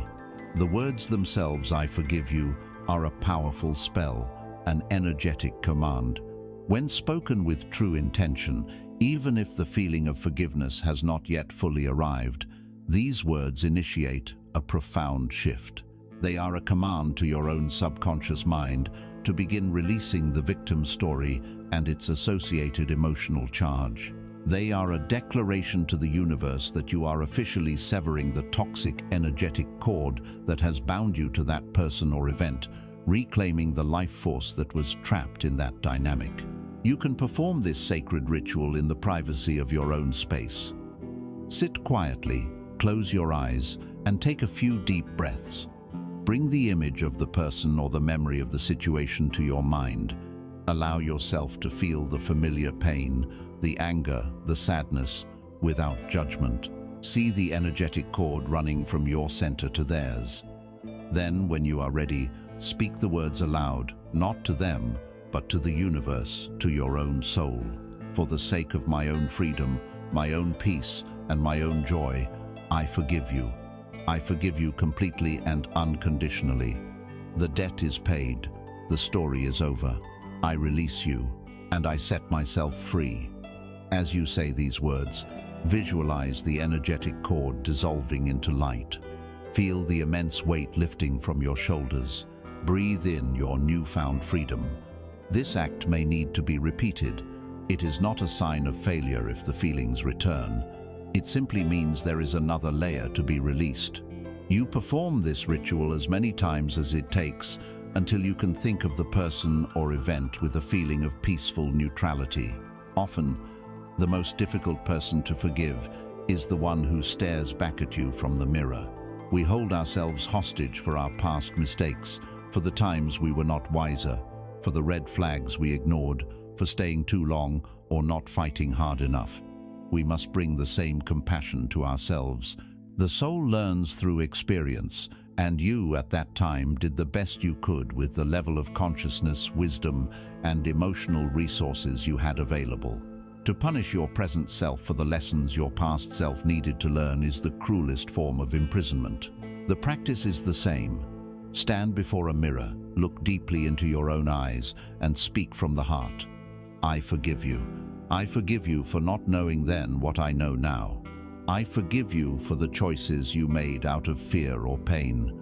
I release you from the burden of perfection. You are free. This act of self-compassion is the foundation upon which all other healing is built. By dropping the hot coal of resentment, you have stopped the continuous act of burning yourself. You have reclaimed your hands, your energy, your power. But you may look down and see that your hand is still tender, still wounded from having held the fire for so long. The external debt has been cancelled through forgiveness, but the internal pain may remain as a teacher. The memory exists, but its energetic charge has been neutralized. The next courageous step on this healing journey is to turn away from the other person entirely, for they are now irrelevant to your process, and turn toward this lingering sensation of pain within you, not as an enemy to be vanquished, but as a sacred messenger to be heard, a lost part of yourself waiting to be integrated back home. You have done the courageous work. You have stood in the fire of your own resentment and, with a brave and open heart, you have dropped the burning coal. You have spoken the sacred words of forgiveness, not for them, but for you. You have declared your freedom from the chains of the past. This is a monumental act of self-love, a true spiritual liberation. And in the newfound quiet, you may take a deep breath. But as you do, you might notice something. You might look down at your own hand, the one that held the coal for so long, and see that while it is no longer being actively burned, it is still tender. The wound remains. The memory of the fire lives on as a sensitive ache, a ghost of the pain that was. This is the residue of suffering, the deep imprint that trauma leaves upon our soul. Our entire lives, our entire culture, we have been taught to treat this lingering pain as an enemy. It is a problem to be solved, a malfunction to be fixed, a fire to be extinguished. And so we declare war on our own inner world. This war takes many forms.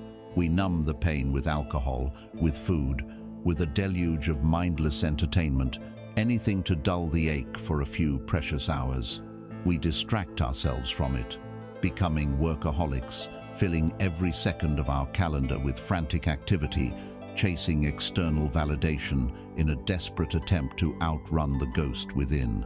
We intellectualize it, turning our suffering into a neat and tidy story, a psychological case study we can analyze from a safe, detached distance, dissecting the why so that we never have to truly touch the what. And sometimes, we even engage in spiritual bypassing, using high-minded concepts as a shield, telling ourselves it's all an illusion or I just need to think positive, using the language of light to justify locking our own wounded parts in the dark. But this war against pain is a war that can never be won. It is founded on a catastrophic misunderstanding of what pain is and why it is here. Pain, when it is ignored, numbed, or repressed, does not vanish. It metastasizes, it burrows deeper into the subconscious, gathering strength in the shadows. And when it is denied a voice, it will find other ways to speak. It will speak through a constant, low-grade anxiety. It will speak through a heavy, unexplainable depression. It will speak through chronic fatigue. And eventually, it will speak through physical illness. The pain is not the enemy. The war against the pain is the enemy. The only way to find true and lasting peace is to do the one thing we have been taught to never, ever do. To lay down our weapons, turn around, and face the pain with courage, curiosity, and an open heart. To do this, we must first change the metaphor. Within you, your pain is not a monster. It is not a flaw. It is a small, frightened child. It is a younger version of you, frozen in a moment of trauma, abandonment, or profound misunderstanding. It is the part of you that was told it was not good enough, the part that was left alone, the part that had its heart broken. For years, you have treated this child as an inconvenience. You have shouted at it to be quiet. You have locked it in the basement of your consciousness. You have pretended you cannot hear its cries. But its cries have only grown louder, more desperate, manifesting as the very symptoms you have been trying to escape. The path to healing is not to silence this child, but to finally become the compassionate parent it never had. It is to walk down the stairs, open the door, and sit on the floor with this crying part of yourself, offering it the one thing it has always needed, your own loving, non-judgmental presence. This work is sacred and requires a safe container. So, I invite you now, when you are ready, to find a time and place where you can be undisturbed. Sit comfortably, close your eyes, and take a few deep, grounding breaths. Feel the weight of your body in the chair, the soles of your feet on the floor. You are here, you are now, you are safe. And in your mind's eye, I want you to imagine a beautiful, safe inner sanctuary. It could be a sun-drenched garden, a quiet ancient library, a peaceful temple by the sea. This is your sacred space. It is a space where only love and healing can enter. Once you feel settled in this space, I want you to gently issue an invitation. You can say, silently or aloud, I am here now. I am willing to listen. To the part of me that is in pain, I invite you to make yourself known. You are safe with me. Do not force anything. Simply create a welcoming silence, an opening. The pain may appear as an image, perhaps the image of you as a small child. It may appear as a dark shape or a color, or you may simply begin to feel it as a physical sensation in your body. However it shows itself, your first task is simply to welcome it. Now, the sacred dialogue begins. The first step is to simply locate and describe the sensation without any judgment. Ask yourself, where do I feel this pain most strongly in my body? Is it a tightness in your throat, a hollow pit in your stomach, a heavy weight on your chest? Just notice it. Then, speak to it directly, with words of profound validation. Place your hand on the part of your body where the feeling is strongest and whisper, I see you. I feel you. I know you have been here for a long time. You have a right to be here. I am sorry for ignoring you for so long. This act alone is radically healing. You are ending the inner war and calling a truce. Now, with a heart full of curiosity and gentleness, you begin to ask the questions. Do not ask, "Why are you here?" which can sound accusatory. Instead, ask questions that come from a place of care. You can ask, "What are you afraid of? What is the story you are telling me? What do you need me to know that I have been too afraid to hear? What do you truly need from me right now? How old are you? What younger version of me are you representing?" After you ask each question, you must do the most important thing of all. You must listen, be silent. The answers may not come in clear, articulate words. They may come as a sudden memory, a fleeting image, a flash of insight, or simply a subtle shift in the physical sensation itself. Do not analyze, do not judge. Just receive whatever comes with an open and compassionate heart. You are listening for the unmet need behind the pain. Perhaps the child is afraid of being abandoned. Perhaps it feels shame. Perhaps it is grieving a profound loss. Once you have a sense of the unmet need, your final step is to offer the medicine of your own compassionate presence. You become the loving parent. If the child is afraid, you can visualize yourself holding it, wrapping it in a blanket of golden light, and whispering, "I am here with you now. I will never abandon you. You are safe with me." If the child feels shame, you can say, "You did nothing wrong. You are innocent and good. I love you exactly as you are." If it is grieving, you can say, "It's okay to feel this sadness. I will sit with you and hold you while you cry for as long as you need." You are reparenting your own wounded inner self. You are giving the past a new ending. This dialogue is not an intellectual exercise. It is an emotional and energetic integration. As you perform this practice, you are literally rewiring your brain and nervous system, creating new pathways of self-compassion and safety. And in doing so, you will come to understand the true nature of pain. Pain is not a punishment. It is not a sign that you are broken. Pain is a sacred messenger from the soul. It is the soul's alarm system, alerting you to the precise places within you that are out of alignment with love, the places where your own compassion is most desperately needed. By turning toward your pain and offering it this dialogue, you will unwrap the hidden gifts it has been carrying for you all along. The first gift is true compassion. You cannot genuinely feel for the suffering of others until you have had the courage to face your own. Your healed wounds become your credentials as a healer in the world. The second gift is resilience. By sitting in the fire of your deepest pain without being consumed, you discover a profound, unshakable strength at your core. You learn that you are bigger than any feeling, any memory. The third gift is authenticity.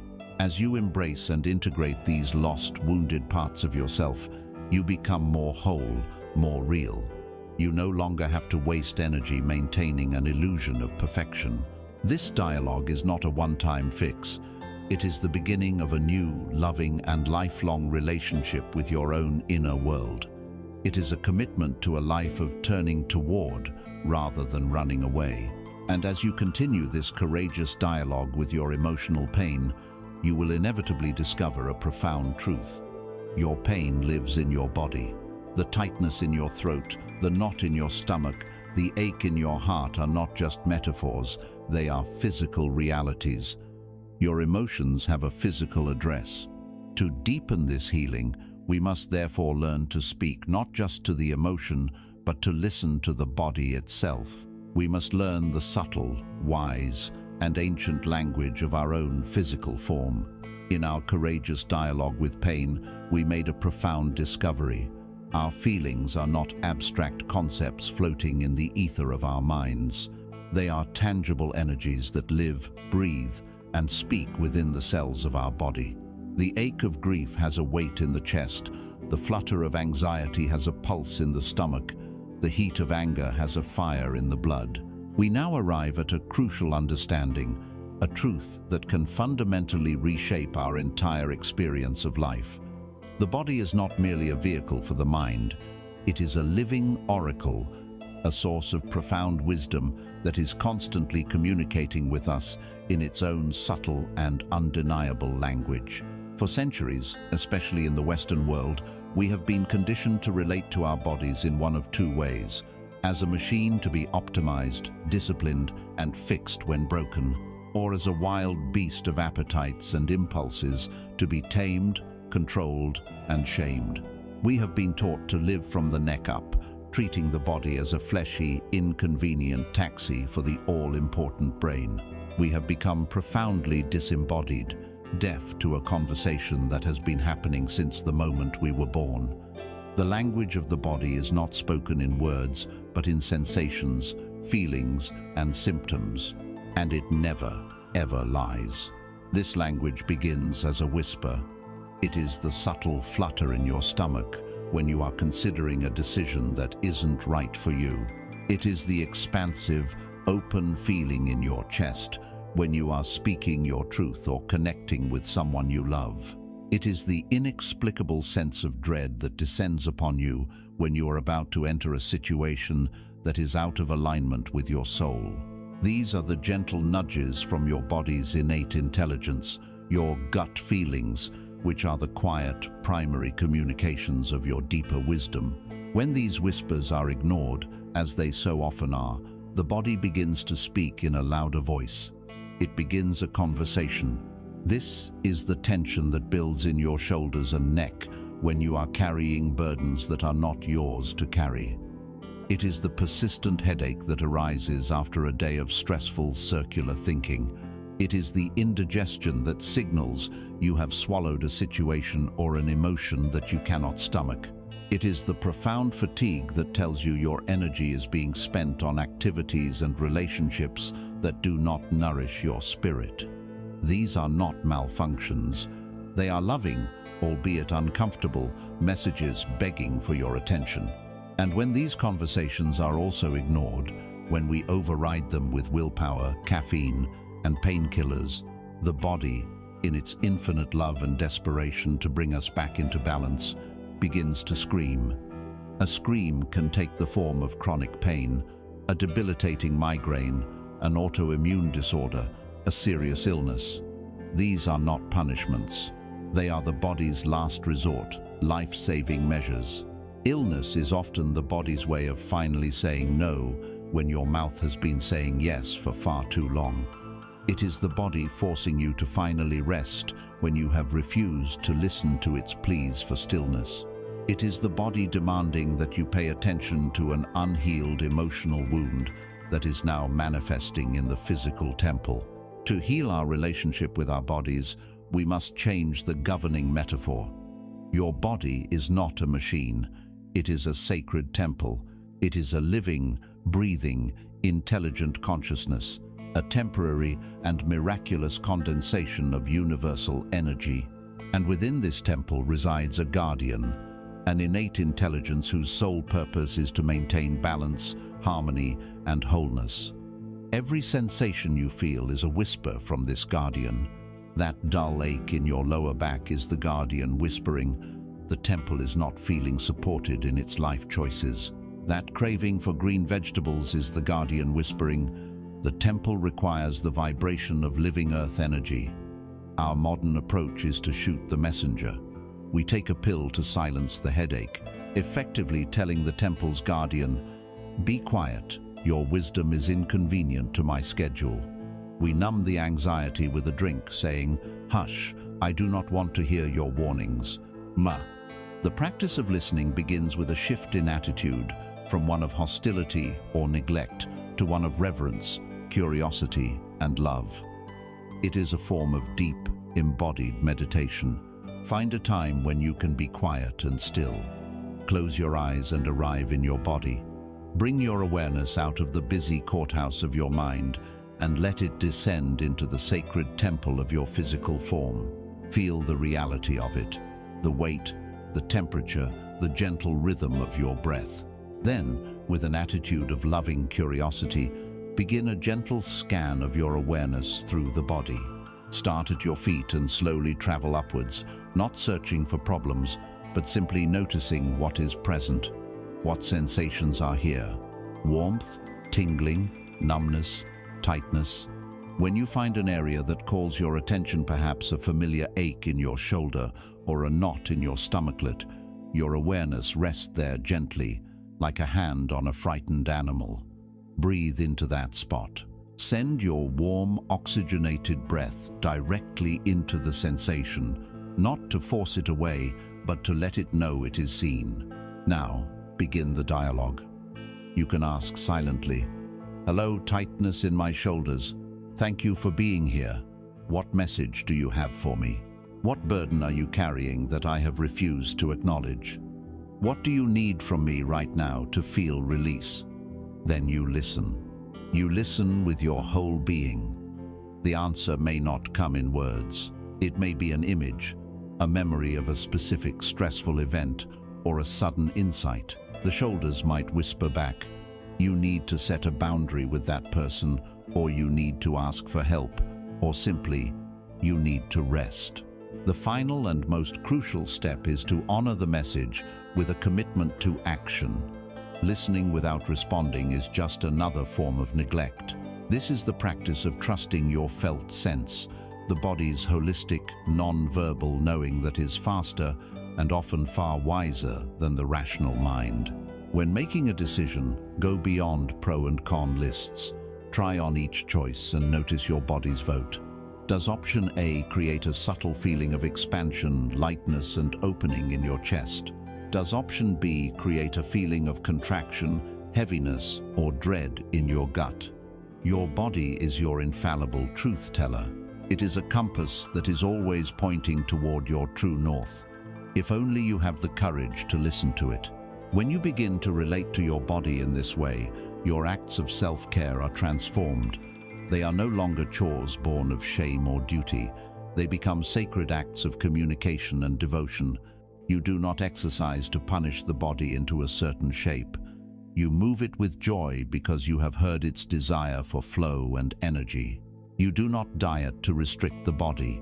You choose to nourish it with vibrant living food because you have heard its request for fuel that matches its sacred purpose. You prioritize sleep not out of obligation, but out of profound respect for the temple's need for restoration and dreaming. As you truly begin to inhabit your body as a sacred temple and listen to its whispers as the voice of a wise and loving guardian, a new feeling will spontaneously and powerfully arise within you. It is a feeling that may have been absent for a very long time. It is the profound, heart-swelling, and deeply healing emotion of gratitude.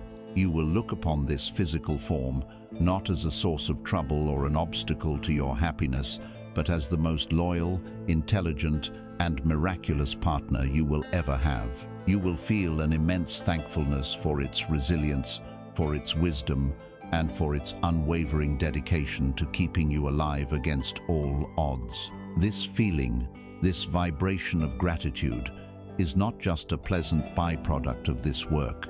It is the most powerful amplifier of light and well-being we possess, a force that can transform every aspect of our lives. As you cultivate a loving dialogue with the sacred temple of your body, listening to its wisdom and honoring its needs, an emotion will begin to bloom in your heart, spontaneously and with increasing frequency. At first, it may be a quiet warmth, a gentle sense of appreciation. But as you continue this practice of embodied presence, this feeling will grow in power and radiance until it becomes a dominant force in your life. This emotion is gratitude. We have been taught to think of gratitude as a polite response to receiving a gift, a simple thank you for a kindness done. But this is a profound misunderstanding of one of the most dynamic and creative forces in the universe. Gratitude is not a passive response. It is an active, creative force. It is not an afterthought. It is the genesis point of miracles. It is the ultimate amplifier of light. To understand its power, we must contrast it with its opposite, the default operating system of the ego, the frequency of lack. The mind conditioned by lack is a masterful scanner for what is missing. It scans your life, your body, your relationships, your bank account, and meticulously catalogues everything that is wrong, broken, or not enough. This constant broadcast of "not enough" is a powerful, albeit unconscious, prayer. It is a clear signal sent to the universe, which, in its impartial wisdom, receives the signal of "not enough" and dutifully mirrors it back, providing more circumstances, experiences, and evidence of "not enough." It is a perfect, self-perpetuating prison of dissatisfaction.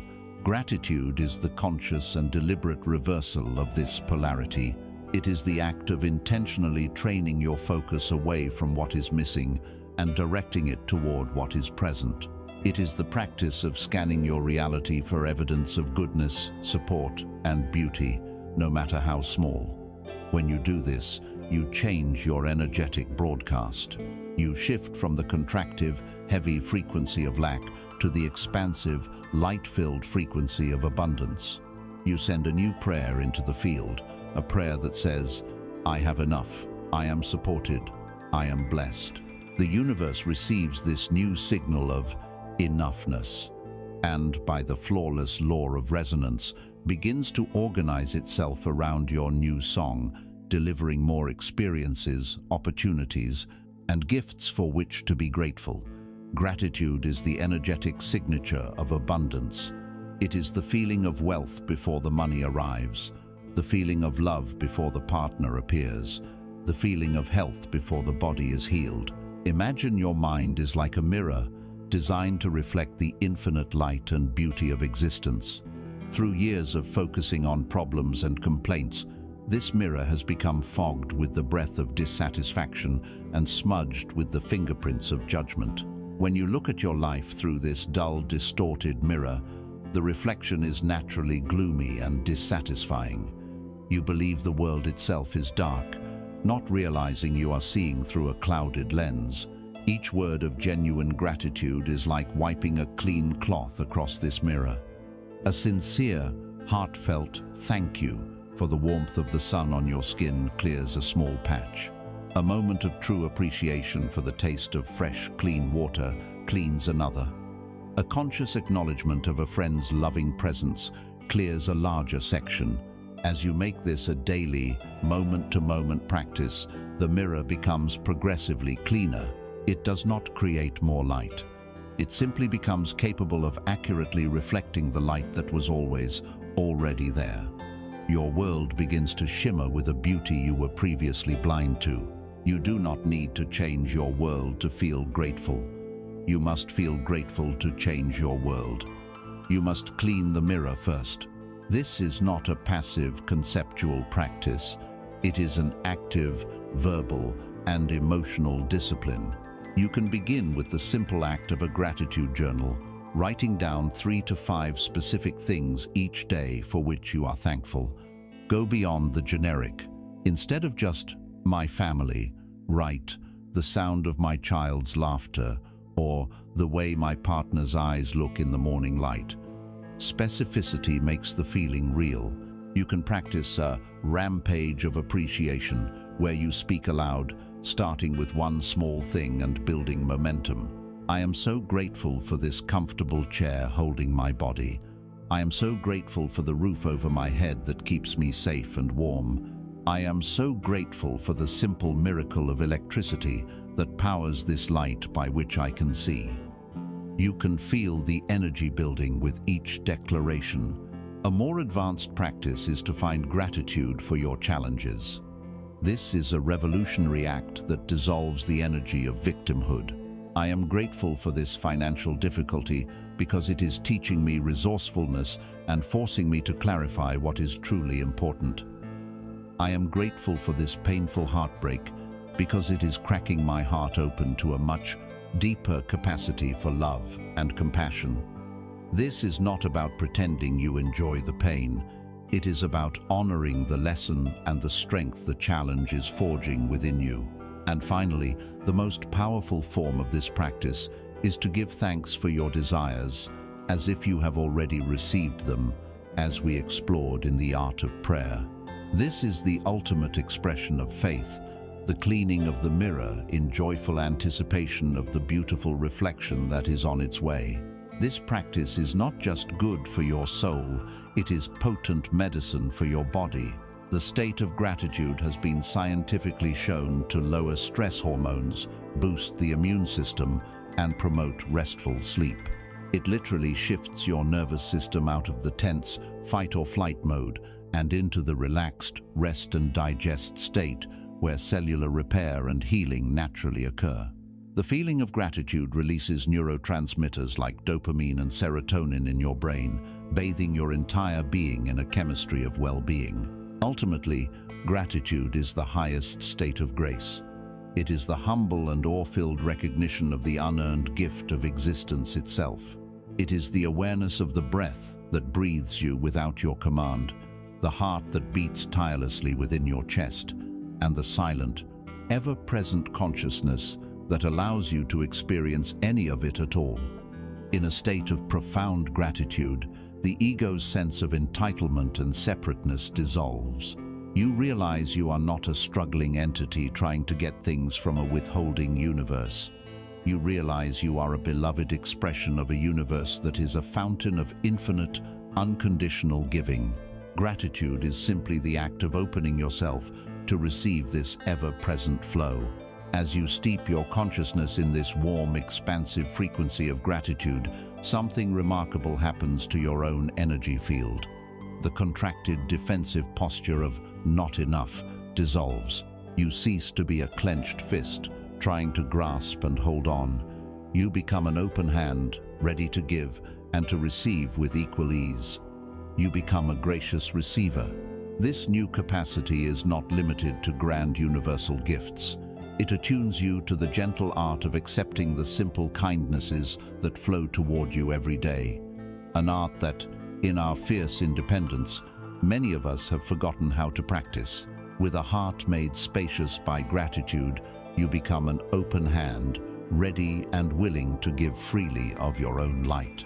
But there is another side to this sacred gesture, a divine art that our culture of fierce independence and deep-seated unworthiness has taught us to fear, the art of turning the palm upward and graciously receiving. We have been told that it is better to give than to receive, but this is a half-truth that has created a profound imbalance in the flow of grace. The universe does not operate on one-way streets. It operates in circuits, in cycles, in the rhythmic pulse of an inhale and an exhale. To only give is to eventually run empty. To only receive is to become a stagnant pond. True spiritual health lies in mastering the gentle, courageous art of the full, unimpeded circle, the beautiful, balanced dance of giving and receiving with equal ease and joy. For many of us, especially those with compassionate hearts, giving feels natural, but receiving can feel intensely uncomfortable. Let us diagnose this common spiritual ailment. A friend looks at you with sincere eyes and says, "You handled that difficult situation with so much wisdom." What is your immediate, conditioned reflex? Perhaps it is the deflection, "Oh, it was a total mess. I had no idea what I was doing." Or maybe the minimization, "It was nothing really. Anyone would have done the same." Or the classic hot potato reversal, where you immediately toss the compliment back. "Thanks, but you're the one who is truly wise." We do this so automatically that we are often unaware of it. We treat a kind word like a spark that has landed on our clothing, and we frantically brush it off before it can sink in. We must ask ourselves, with gentle honesty, why we do this. The root cause, almost without exception, is a deep, often unconscious, feeling of unworthiness. The kind word, the compliment, is a vibration of light. If your inner world is configured to a core belief of, "I am not good enough," this incoming light creates cognitive dissonance. It clashes with the harsh, familiar verdict of your own inner critic. To accept the compliment would be to challenge your own deeply held negative self-concept, which can feel terrifying. So, it feels safer and more familiar to reject the compliment, thereby reaffirming the inner critic's story. See, you were right to deflect that. You don't really deserve it. In this way, we unknowingly conspire with our own unworthiness, blocking the very love and appreciation we crave. Let us reframe this entire exchange with a new metaphor. A genuine compliment, a word of sincere appreciation, is not just a collection of sounds, it is an energetic gift. The giver has taken a moment of their life force, their precious attention, and they have imbued it with the beautiful, high frequency of admiration, love, or respect. They have wrapped this energy in words and have held it out to you from their heart. When you deflect, minimize, or reverse this gift, you are, in essence, looking at their outstretched hand and saying, "No, thank you. Your gift is not valid here. Your perception is mistaken." This single act of rejection dishonors both parties. It subtly invalidates the giver. You are non-verbally telling them, "You must be mistaken to see something good in me," which questions their judgment and diminishes the joy they felt in the act of giving. And, of course, it dishonors you. It reinforces your own story of lack and prevents your soul from receiving the energetic nourishment it was being offered. Now consider the alternative, the conscious practice of gracious receiving. To receive a compliment fully is itself an act of profound generosity. It is a gift you give back to the giver. When you receive their kind word without argument, you validate their perception. You honor their kindness. You are saying through your acceptance, "Thank you. I trust your judgment. I am willing to see myself through your loving eyes for a moment. I receive the beautiful energy you are offering me." This completes the energetic circuit. It allows the giver to feel the deep satisfaction of their gift having landed, of their light having been received. A blocked reception creates awkwardness and a subtle separation. A full and gracious reception creates a moment of true intimacy and heart-to-heart connection. The practice itself is beautifully simple, though it may require courage at first. It is an exercise in the sacred pause. The next time a kind word, a compliment, or a word of appreciation is offered to you, I invite you to try this. First, pause. Do not speak. Resist the powerful conditioned reflex to immediately deflect. Just for 1 second, be silent. Take one conscious breath. Second, make eye contact. Look into the eyes of the person who has just offered you this gift. Let them see you and truly allow yourself to see them and their sincerity. Third, say the magic words. And the magic words are simply, "Thank you." Nothing more. Not, "Thank you," but not, "Thank you, you're so sweet to say that." Just a clean, clear, simple, "Thank you." This is the verbal act of acceptance. Fourth, and this is the most important energetic component, breathe it in. As you say, "Thank you," physically and energetically inhale the compliment. Imagine their words of light entering your heart space like a warm, golden vapor. Allow yourself to actually feel the good feeling for a moment. Let it be a vitamin for your soul. Let it nourish the parts of you that have been starved of appreciation. This gentle art extends far beyond compliments. It is about learning to receive help when it is offered, letting go of the hyper-independent belief that needing help is a weakness. Allowing someone to help you is a generous act that gives them the opportunity to experience their own kindness and capability. It is about learning to receive from the universe itself. When a synchronicity appears, a small miracle that smooths your path, do not dismiss it as a mere coincidence. Pause and whisper, "Thank you." Acknowledge the gift. By doing so, you are telling the universe that you are open for more. And it is about receiving from nature the warmth of the sun, the beauty of a flower, the sound of the rain. Consciously pausing to receive these simple, constant gifts fills your energetic reservoir. Every time you successfully and graciously receive, you are actively healing your own sense of unworthiness. You are providing your subconscious mind with new, undeniable, real-world evidence that you are worthy, you are lovable, you are competent. You are allowing the world and the people in it to become your partners in the beautiful project of rewriting your own self-worth. You are letting their light in to help you realize your own. As you master this beautiful, balanced dance of giving and receiving words, as you allow the circuit of grace to flow freely through you in both directions, you begin to touch upon a deeper truth. You realize that the energy being exchanged is more profound than the words themselves. The words are simply the delivery vehicle for the underlying currents of love, respect, and appreciation. This understanding leads us to the most potent form of energetic exchange, a gift that requires no vocabulary and no verbal reception at all. The profound and healing language of pure, undivided presence. We have journeyed deep into the power of the word, exploring its vibration, its creative force, and its capacity to heal. We have learned to speak kindness, to receive graciously, and to use language to consciously shape our inner and outer worlds. But now we arrive at the edge of language, the quiet shore where words fall away, and a deeper, more profound form of communication begins. We are here to discover that sometimes the most powerful, healing, and loving thing we can offer another human being has nothing to do with what we say. It is the sacred and all too rare gift of our full, undivided presence. In our hyper-connected, yet deeply disconnected world, true presence is the rarest of currencies. To be physically in a room with someone is not the same as being with them.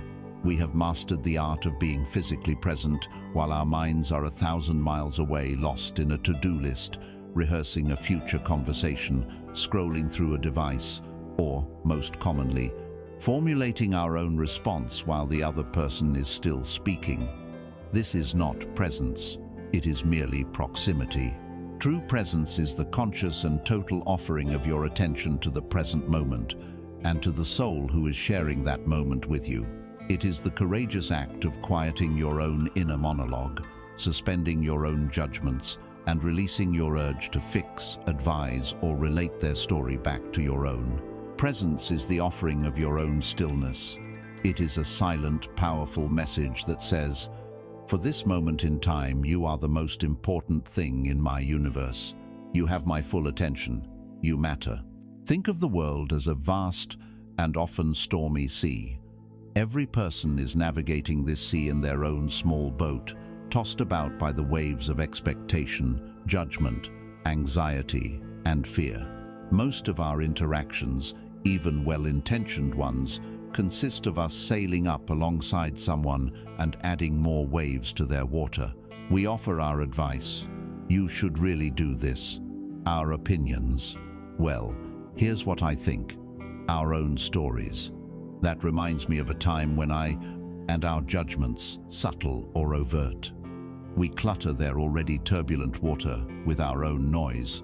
To offer your presence is to do something radically different. It is to become a calm, safe harbor. You do not try to fix their boat or criticize their sailing skills. You do not tell them which direction to steer.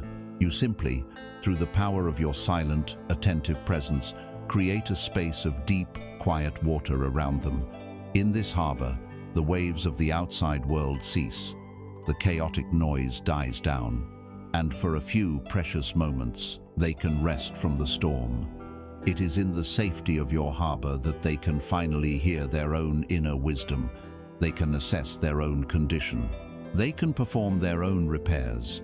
The healing, the insight, the solution, it all arises from within them. Your presence did not provide the answers. It provided the sacred space where they could discover their own. This is why presence is the most empowering gift you can give. It reflects a profound trust in the other person's inherent wholeness and wisdom. This is not a passive act. It is a dynamic and disciplined spiritual practice. It is the practice of deep, embodied listening. The first step is to set a clear intention before a conversation begins.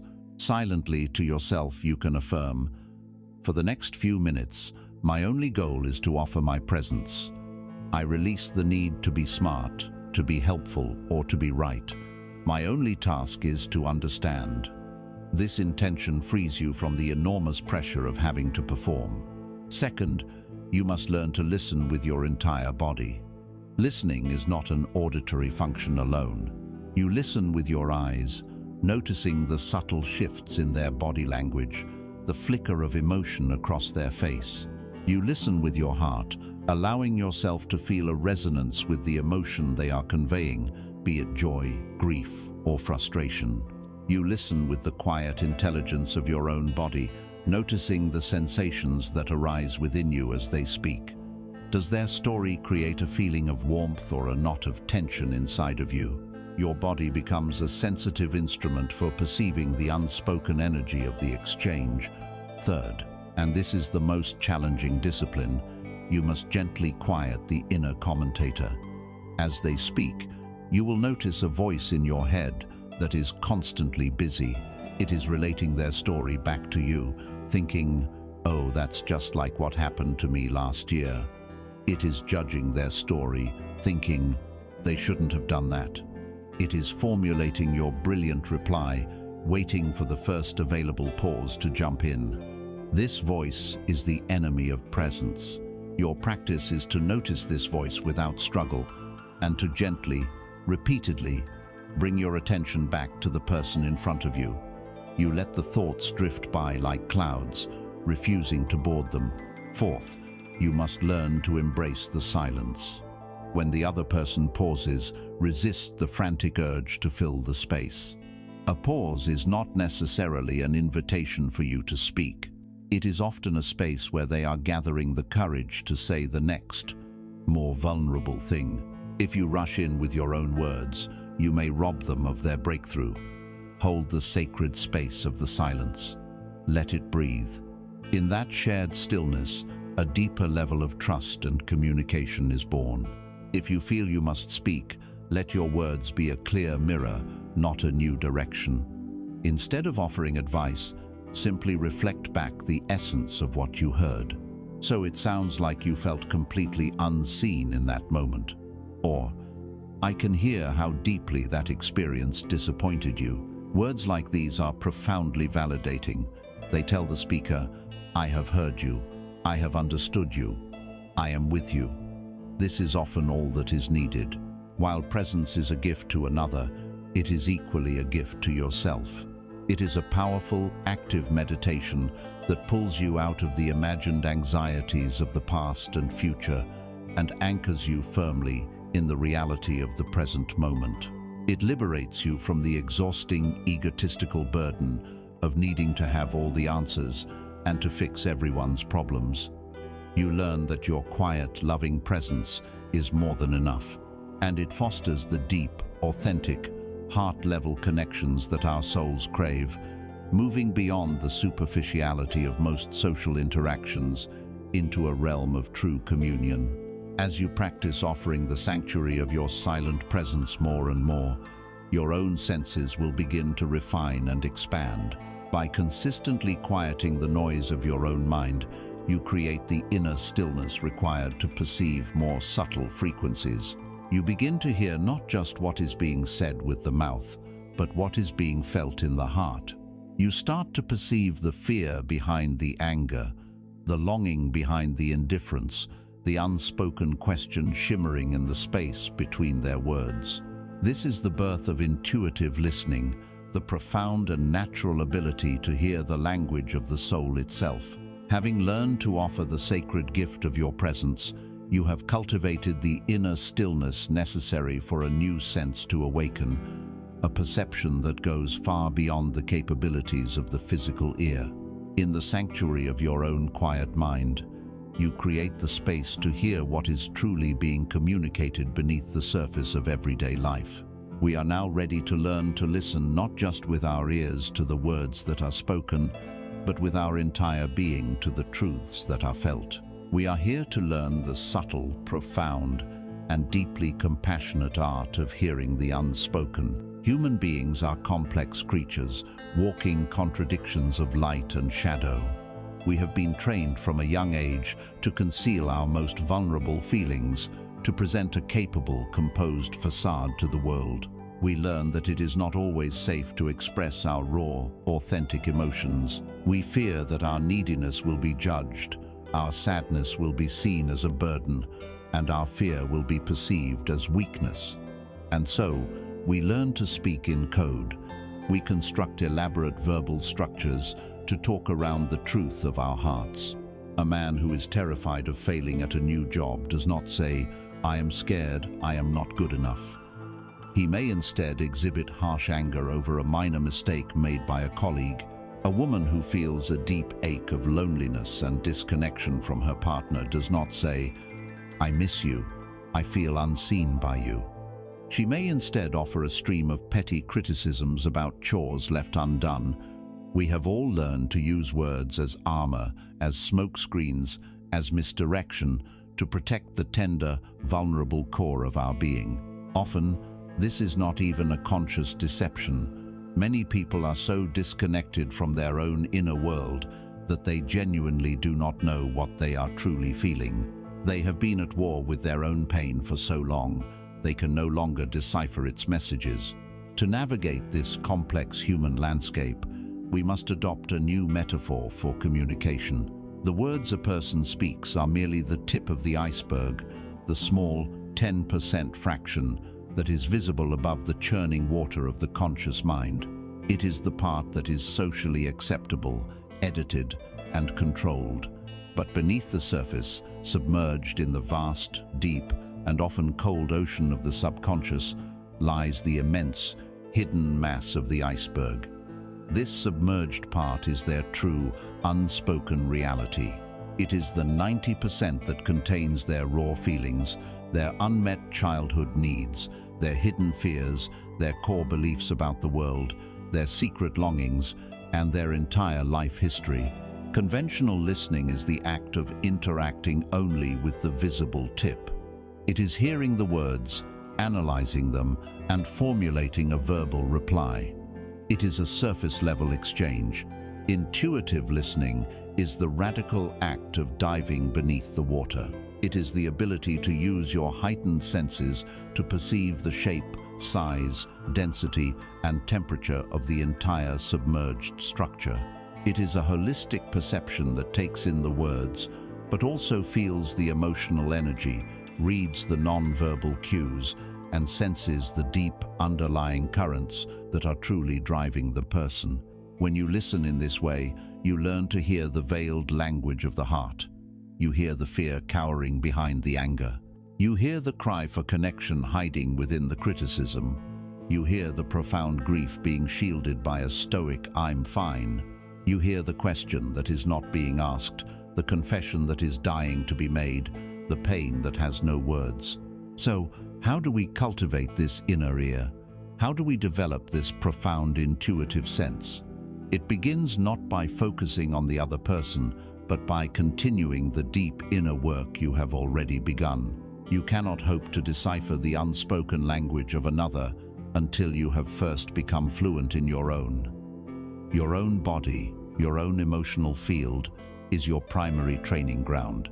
By practicing the art of dialoguing with your own pain, by listening to the wisdom of your own body, you are calibrating your intuitive instrument. You are learning the language of sensation and emotion firsthand. When you can identify the precise feeling of your own unmet need for safety, you will instantly recognize that same frequency when it emanates from another, no matter how well their words try to conceal it. With this foundation of self-awareness, you can then turn your attention outward. The first and most critical component is to deepen your practice of presence. You cannot possibly hear two conversations at once. To hear the subtle, quiet conversation of another person's soul, you must first ask the loud, incessant conversation of your own ego to be still. As we have practiced, this means releasing the need to plan your reply, the urge to judge, and the habit of relating everything back to yourself. You become an empty vessel, a clear, still lake, ready to receive the truth of their being. Next, you consciously shift your focus from listening for facts to listening for feelings. pay less attention to the story they are telling and more attention to the music behind the words. What is the emotional tone? Is it tense, even though the words are light? Is there a subtle tremor of sadness beneath a happy story? Is there a brittle defensive edge to their voice? Become a connoisseur of emotional frequencies. At the same time, you listen with your eyes. The body does not know how to lie. Are their arms crossed tightly over their chest while they claim to be open to your idea? Are their fists subtly clenched while they insist they are not angry? Are they unable to hold your gaze when discussing a certain topic? These incongruities between the verbal and non-verbal are doorways into the unspoken truth. And now, a deeper layer. You learn to listen with your own body. Your physical and energetic form is a highly sensitive resonator, capable of picking up the emotional broadcasts of others. This is the essence of empathy. As you sit in presence with someone, notice what happens in your own body. Does a wave of unexplainable sadness wash over you? Do you feel a sudden sharp pang of anxiety in your stomach?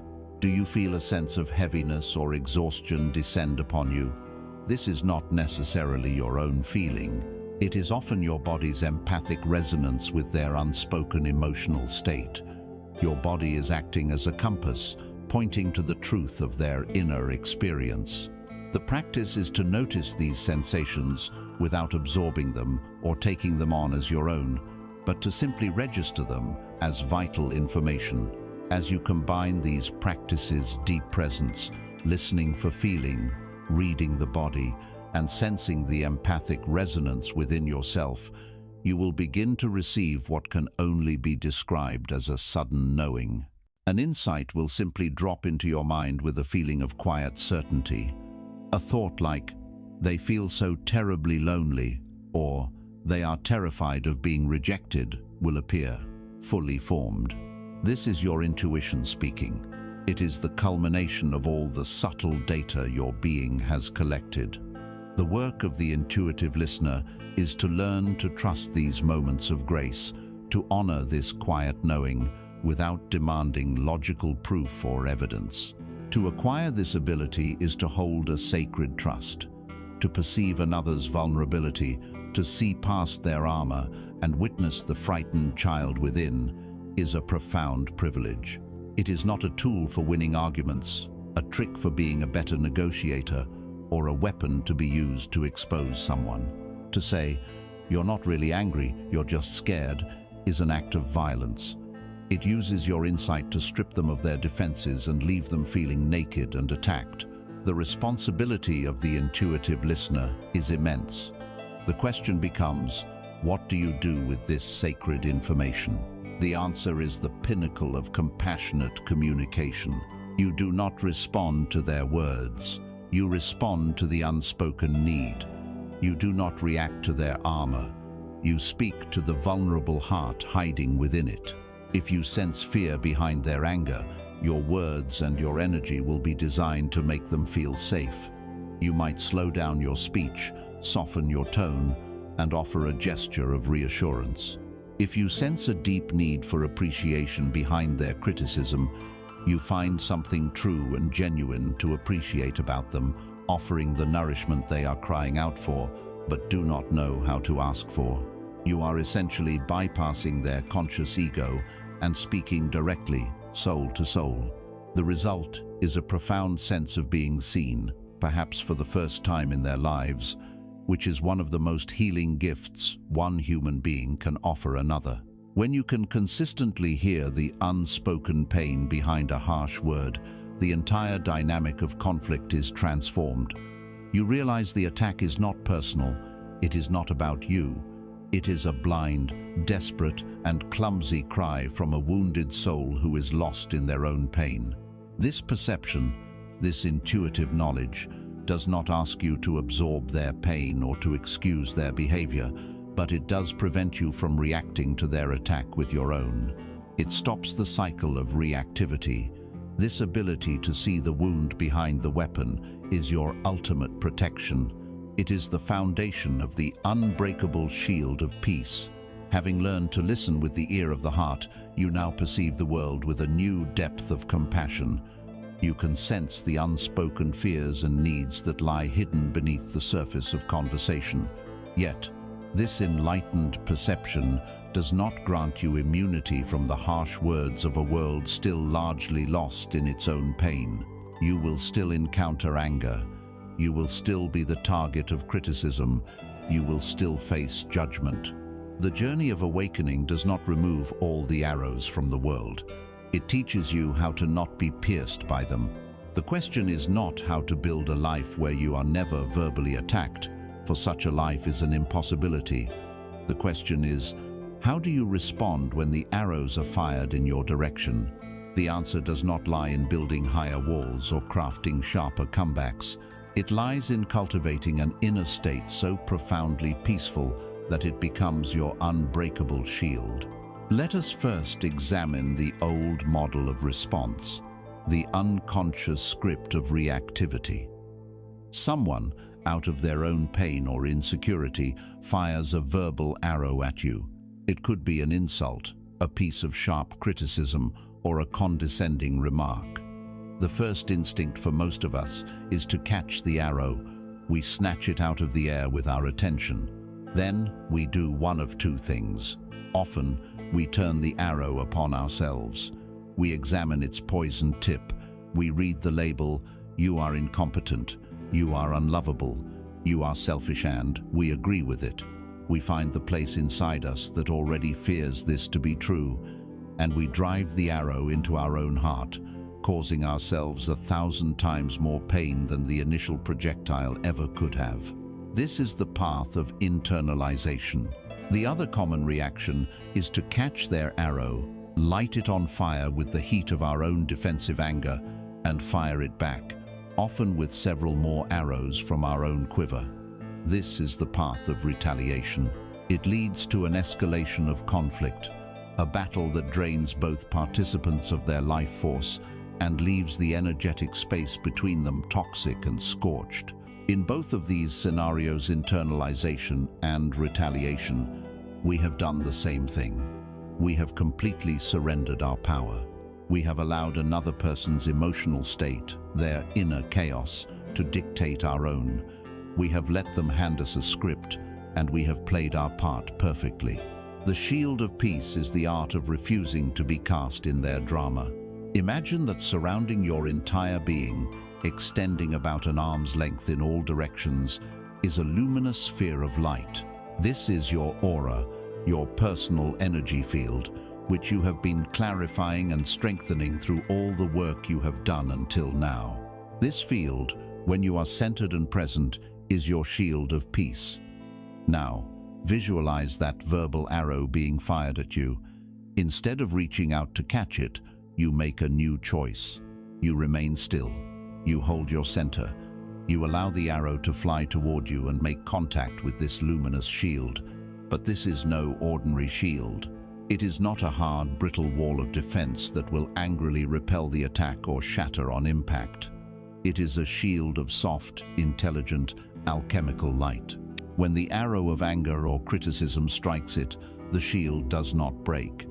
It does not reflect the arrow back with equal force. Instead, it does something miraculous. It absorbs the arrow's kinetic, emotional energy and instantly transmutes it. The poisoned tip of personal attack is dissolved. The fiery energy of anger is cooled and neutralized. All that is left is the harmless wooden shaft of the arrow, which now reveals itself to be simple, neutral information. The shield reads this information. This arrow was fired from a place of deep insecurity, or this arrow originated from a feeling of powerlessness. The personal attack, "You are incompetent," is transmuted into the impersonal information. This person is feeling afraid. Once the energy is transmuted and the information is understood, the neutralized shaft falls harmlessly to the ground at your feet. It never touched you. This is not just a visualization, it is an energetic reality you can cultivate. The foundation of this shield is the intuitive listening we have already explored. Your ability to hear the pain behind the words is the alchemical agent that dissolves the poison. When someone screams at you, and you don't hear an attacker but instead perceive a frightened child, it becomes impossible to take the attack personally. The personal charge vanishes, and only pathos, the presence of suffering, remains. You cannot be wounded by the desperate cries of someone who is in pain. Their lashing out is a symptom of their illness, not a verdict on your worth. The practical application of this shield begins, as always, with the sacred pause. When the triggering words arrive, your first action is inaction. You breathe. You do not speak. You do not defend. This single conscious breath is the moment you consciously activate the shield. In that pause, you bring a silent mantra to your mind, a simple phrase that reinforces your sovereign, peaceful state. It could be, "This is not about me." It could be, "I see your pain, and it is not mine." It could be, "I remain in my peace." Or, if you feel capable of it, "I send you compassion from behind my shield." This inner dialogue keeps your own energy centered and prevents you from being pulled into their storm. From this shielded, non-reactive place, a whole new spectrum of possible responses becomes available to you, all of them conscious choices rather than conditioned reflexes. The first, and often the most powerful, is silence. Your calm, centered silence in the face of their emotional storm is profoundly disarming. They are expecting a fight, a reaction. Your refusal to provide one creates a vacuum into which their own anger echoes back at them. Another option is compassionate inquiry. You ignore the content of their attack and respond to the emotion you perceive. It sounds like you are incredibly upset right now. What's happening? This shifts the focus from conflict to potential understanding. Or you can choose to set a clear, calm boundary. "I am not willing to be spoken to in this way." We can continue this conversation when you are able to speak to me with respect. Notice, this is not an angry counterattack. It is a calm statement of fact about your own boundaries, delivered from a place of self-respect, not of wounded pride. The shield of peace allows you to protect your boundaries without declaring war. Let there be no mistake. This is the ultimate expression of strength. It takes far more inner power, discipline, and courage to remain calm and centered in the face of an attack than it does to mindlessly lash out. This is not the suppression of anger. It is the non-generation of anger. Because you have not taken the attack personally, the emotional hook finds no purchase in you. The anger simply has no fuel to ignite. It is the spiritual equivalent of the martial art of Aikido, where a master does not meet force with opposing force, but instead blends with the attacker's energy, redirecting it harmlessly while maintaining their own perfect, unshakable center. By responding in this way, you also offer a strange and profound gift to your attacker. People who use anger and criticism as their primary tools are accustomed to a predictable dance. They push, and you push back. Your predictable reaction gives them a sense of control and validates their aggressive strategy. Your calm non-engagement is a powerful pattern interrupt. It is confusing, it is disorienting, and it is often the first time they are forced to stand alone in the fire of their own creation, without you as a willing participant in the drama. You are not their victim, you have become a mirror, showing them the chaos of their own energy. By mastering the shield of peace, you achieve a state of true spiritual sovereignty. Your inner peace is no longer conditional upon the good behavior or approval of others. You are no longer a leaf blown about by the chaotic winds of external opinion and emotion. You have become the mountain, unmoved by the passing storms, rooted in the deep earth of your own being. From this unshakable foundation, from this place of profound inner stability, you are no longer simply a reactor to the world that is. You are now fully empowered to become a conscious creator of the world that can be. You are ready to use your words not as a defense against a hostile world, but as a primary, generative tool for speaking a new and more beautiful one into existence. Having established the unshakable mountain of your own inner peace, having learned to stand serene behind the shield of light, you are no longer a subject in the kingdom of circumstance. You have completed your apprenticeship in the art of non-reactivity. You are now ready to claim your throne. You are the sovereign. You are the silent, aware ruler of the vast and fertile territory of your own consciousness and life experience. Now, you will learn to use language not as a mere descriptor of your kingdom, but as the royal scepter with which you rule it. You will move beyond describing what is, and you will begin the sacred work of decreeing what shall be. This is the shift from passive observation to active, creative language. For most of our lives, we have used the divine power of the word in a profoundly unconscious and disempowering way. We have used it as reporters, not as creators. We meticulously describe the state of our own inner and outer worlds with a kind of grim satisfaction. We say, "I am so stressed out, my job is unbearable. I'm always tired, I can never catch a break." We believe we are simply stating facts, describing reality as it is, but we are doing something far more powerful than that. We are issuing a command, we are casting a spell for more of the same. Each of these descriptive statements is an affirmation of lack, a royal decree for the continuation of struggle. You are using the creative force of your word and attention to repaint the same grey, dissatisfying landscape day after day, and then wondering why the scenery of your life never changes. A true sovereign does not merely describe the state of their kingdom, they shape it with their proclamations. Their word is law, and your word is the law in your reality. The universe, which is your infinitely loyal and impartial subject, does not question your decrees. It simply hears them and sets about the work of carrying them out. Consider the profound energetic difference between a subject's plea and a sovereign's decree. The subject, seeing a problem, hopes and wishes. "I hope things get better. I wish I wasn't so anxious." This is the energy of powerlessness. The sovereign, seeing the same problem, issues a creative command. "I decree that this situation is now coming into perfect divine order. I am now choosing to embody the frequency of peace." This is the energy of creative authority.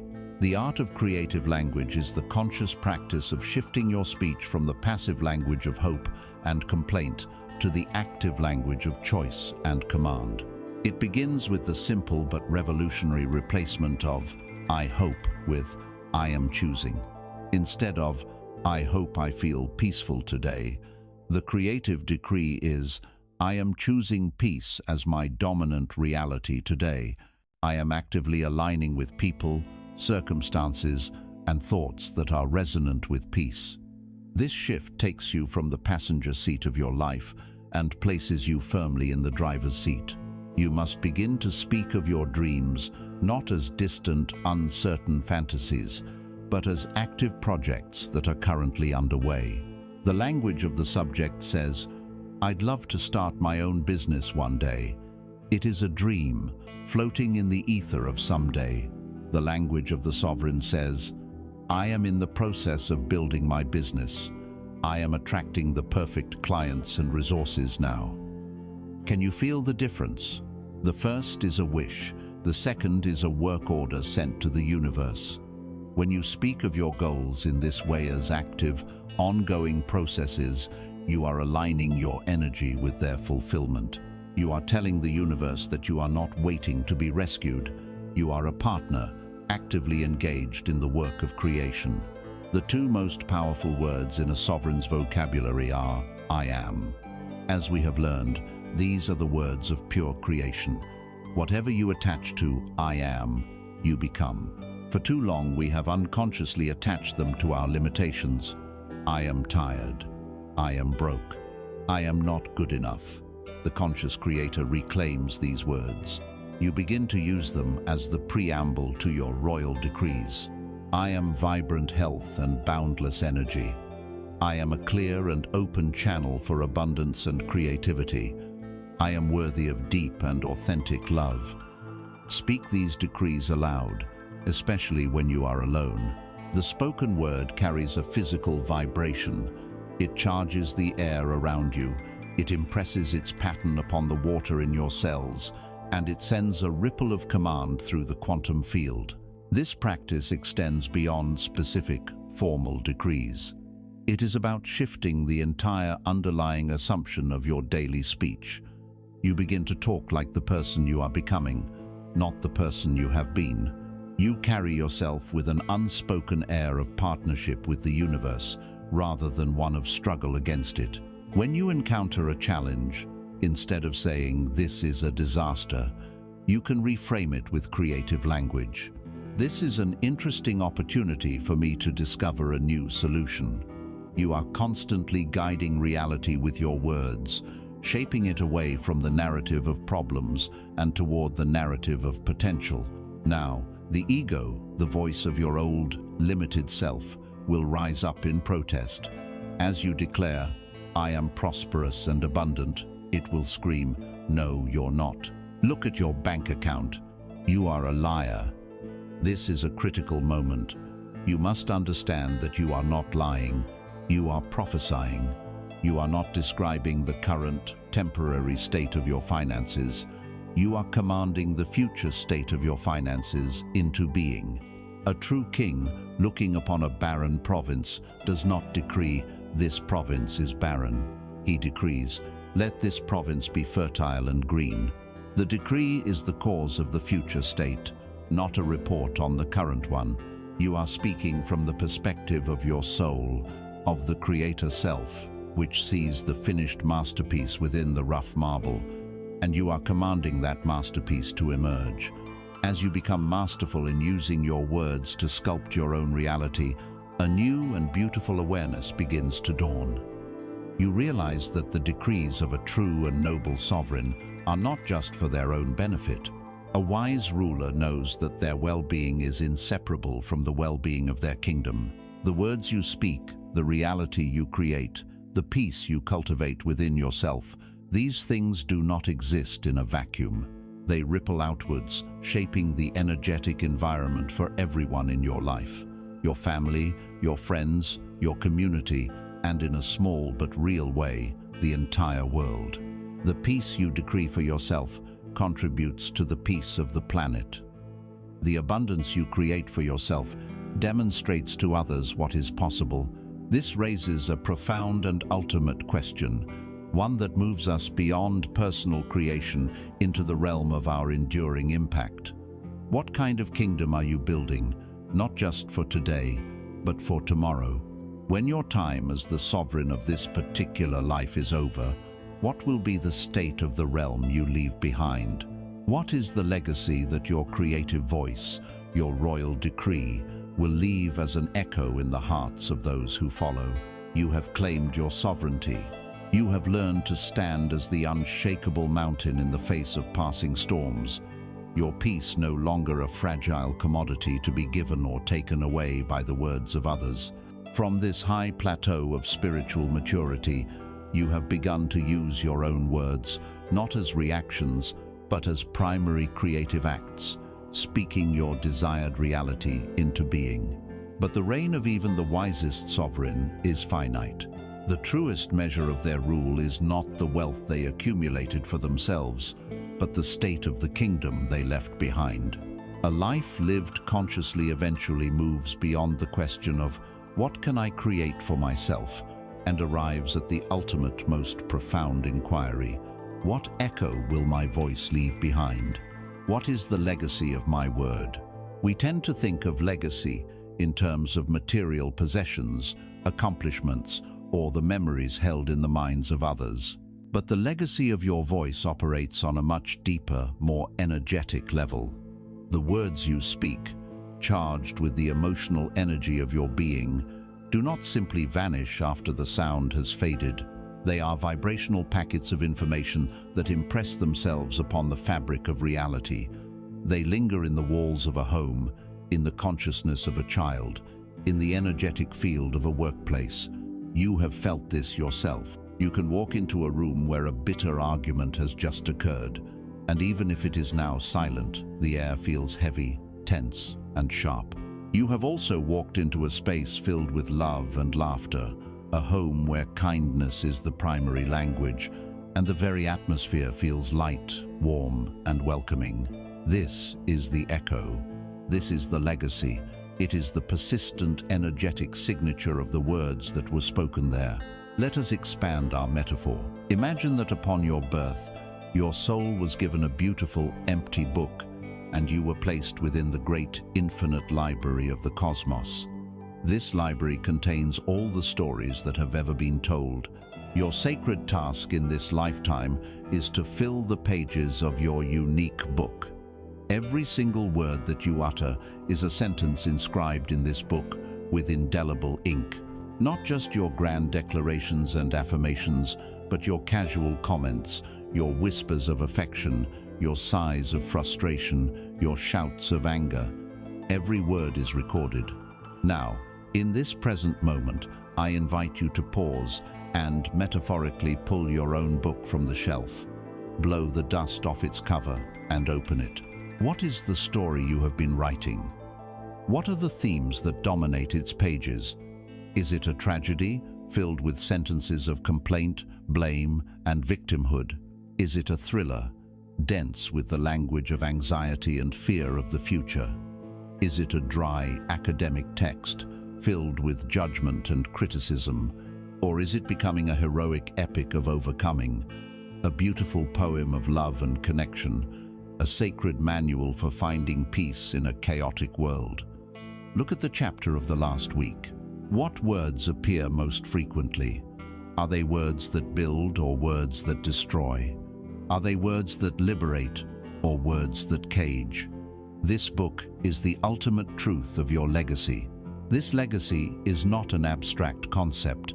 It unfolds in concentric circles, rippling out from the center of your own being. The first and most intimate legacy is the one you are leaving within yourself. The words you speak today become the cellular memory of your body tomorrow. If your dominant language is one of stress, rush, and pressure, you are writing a legacy of inflammation, adrenal fatigue, and a depleted nervous system into the very tissues of your body. If your words are consistently those of self-criticism and judgment, you are building a legacy of low self-worth that your future self will have to inhabit. With every word you speak, you are creating the foundation upon which your own future must be built. Are you leaving the person you will be in 10 years, a crumbling ruin, or a magnificent palace? The next circle is your intimate kingdom, your family, your partner, your children, your closest friends. Here, your legacy is most potent and most consequential. If you are a parent, the words you speak to your children are perhaps the most powerful legacy you will ever create. Your tone, your praise, your criticism, your expressions of love or disappointment, these words do not just enter their ears, they become the building blocks of their own inner narrator.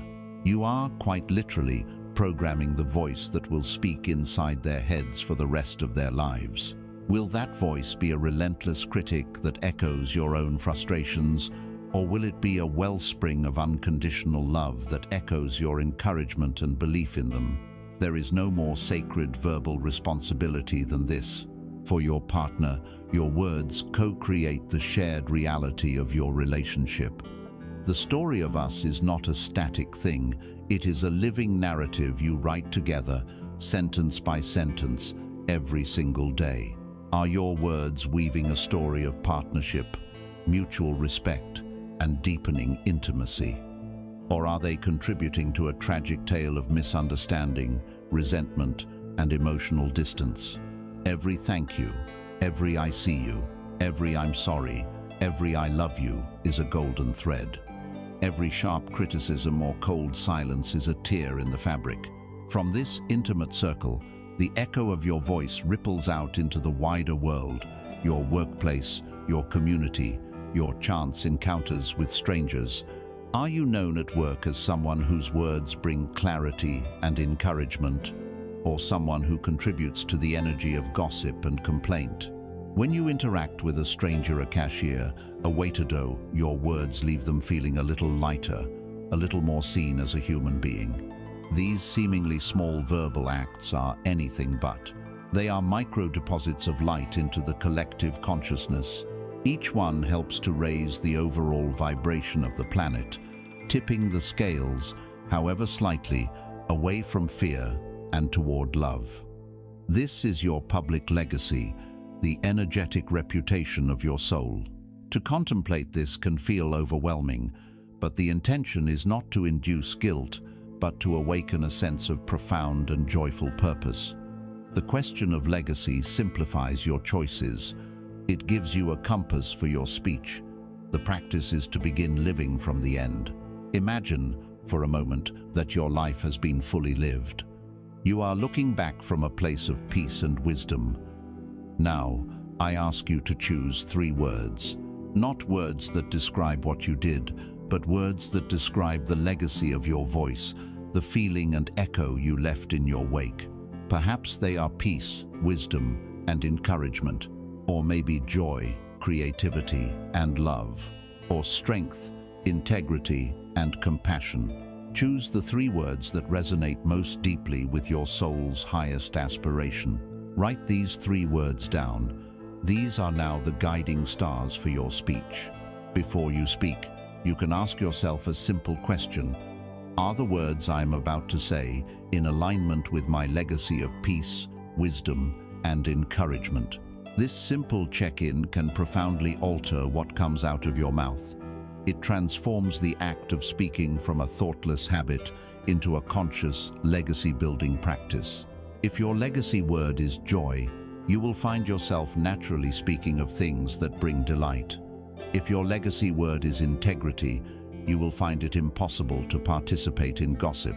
And in this conscious authoring of your legacy, do not forget the power of what is left unsaid. Sometimes, the most profound legacy you can leave in a moment is one of peace. The legacy of the angry email you chose not to send. The legacy of the harsh criticism you dissolved in the sacred pause. The legacy of the gossip you refused to spread. These acts of conscious silence create pockets of safety and peace around you, a sanctuary that others will feel and remember long after specific conversations are forgotten. This, too, is the echo of your voice, the peace created by its stillness.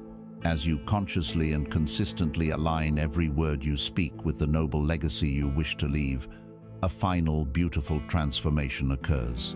The distinction between the speaker and the word, between the gardener and the garden, begins to dissolve. You stop trying to speak from a place of peace. You simply are peace, and so your words naturally reflect your being. You stop practicing encouragement. You become encouragement itself. The act of creation ceases to be an effort and becomes an effortless state of being. You are no longer just writing the book of your life. You have become the living story itself, a testament of light, a word made flesh. We have walked a long and sacred path together, a path of words. We have explored their power to create and to destroy, to heal and to harm. We have learned to use them as tools, as scalpels of truth, as seeds of intention, as keys to unlock the prison of the past. We have polished our words, purified them, and aimed them with conscious purpose. But all true spiritual paths eventually lead to a place where the path itself disappears. You look down and realize you are no longer walking. You have arrived. You have journeyed from the spoken word to the felt word, and now you have come to the final destination, the state of being the word itself. The ultimate goal was never to become a more skillful speaker, but to realize your own true nature as the very peace and light you were seeking to express. For so long, the journey has been one of effort. The effort to pause before reacting. The effort to choose a kind word over a critical one. The effort to repeat an affirmation when the inner critic screamed in protest. The effort to hold a state of forgiveness when your heart ached with resentment. This effort was necessary. It was the sacred work of neuroplasticity, the holy labor of carving new, light-filled pathways in the mind. Think of all these practices as the scaffolding erected around a great and beautiful temple. The scaffolding is essential for the construction. Without it, the temple could not be built. But once the final stone is laid, once the mortar has set and the structure is sound and whole, the scaffolding is dismantled and taken away. Its purpose has been served. To cling to the scaffolding after the temple is built would be to obscure its beauty. This is the state you are now invited to enter.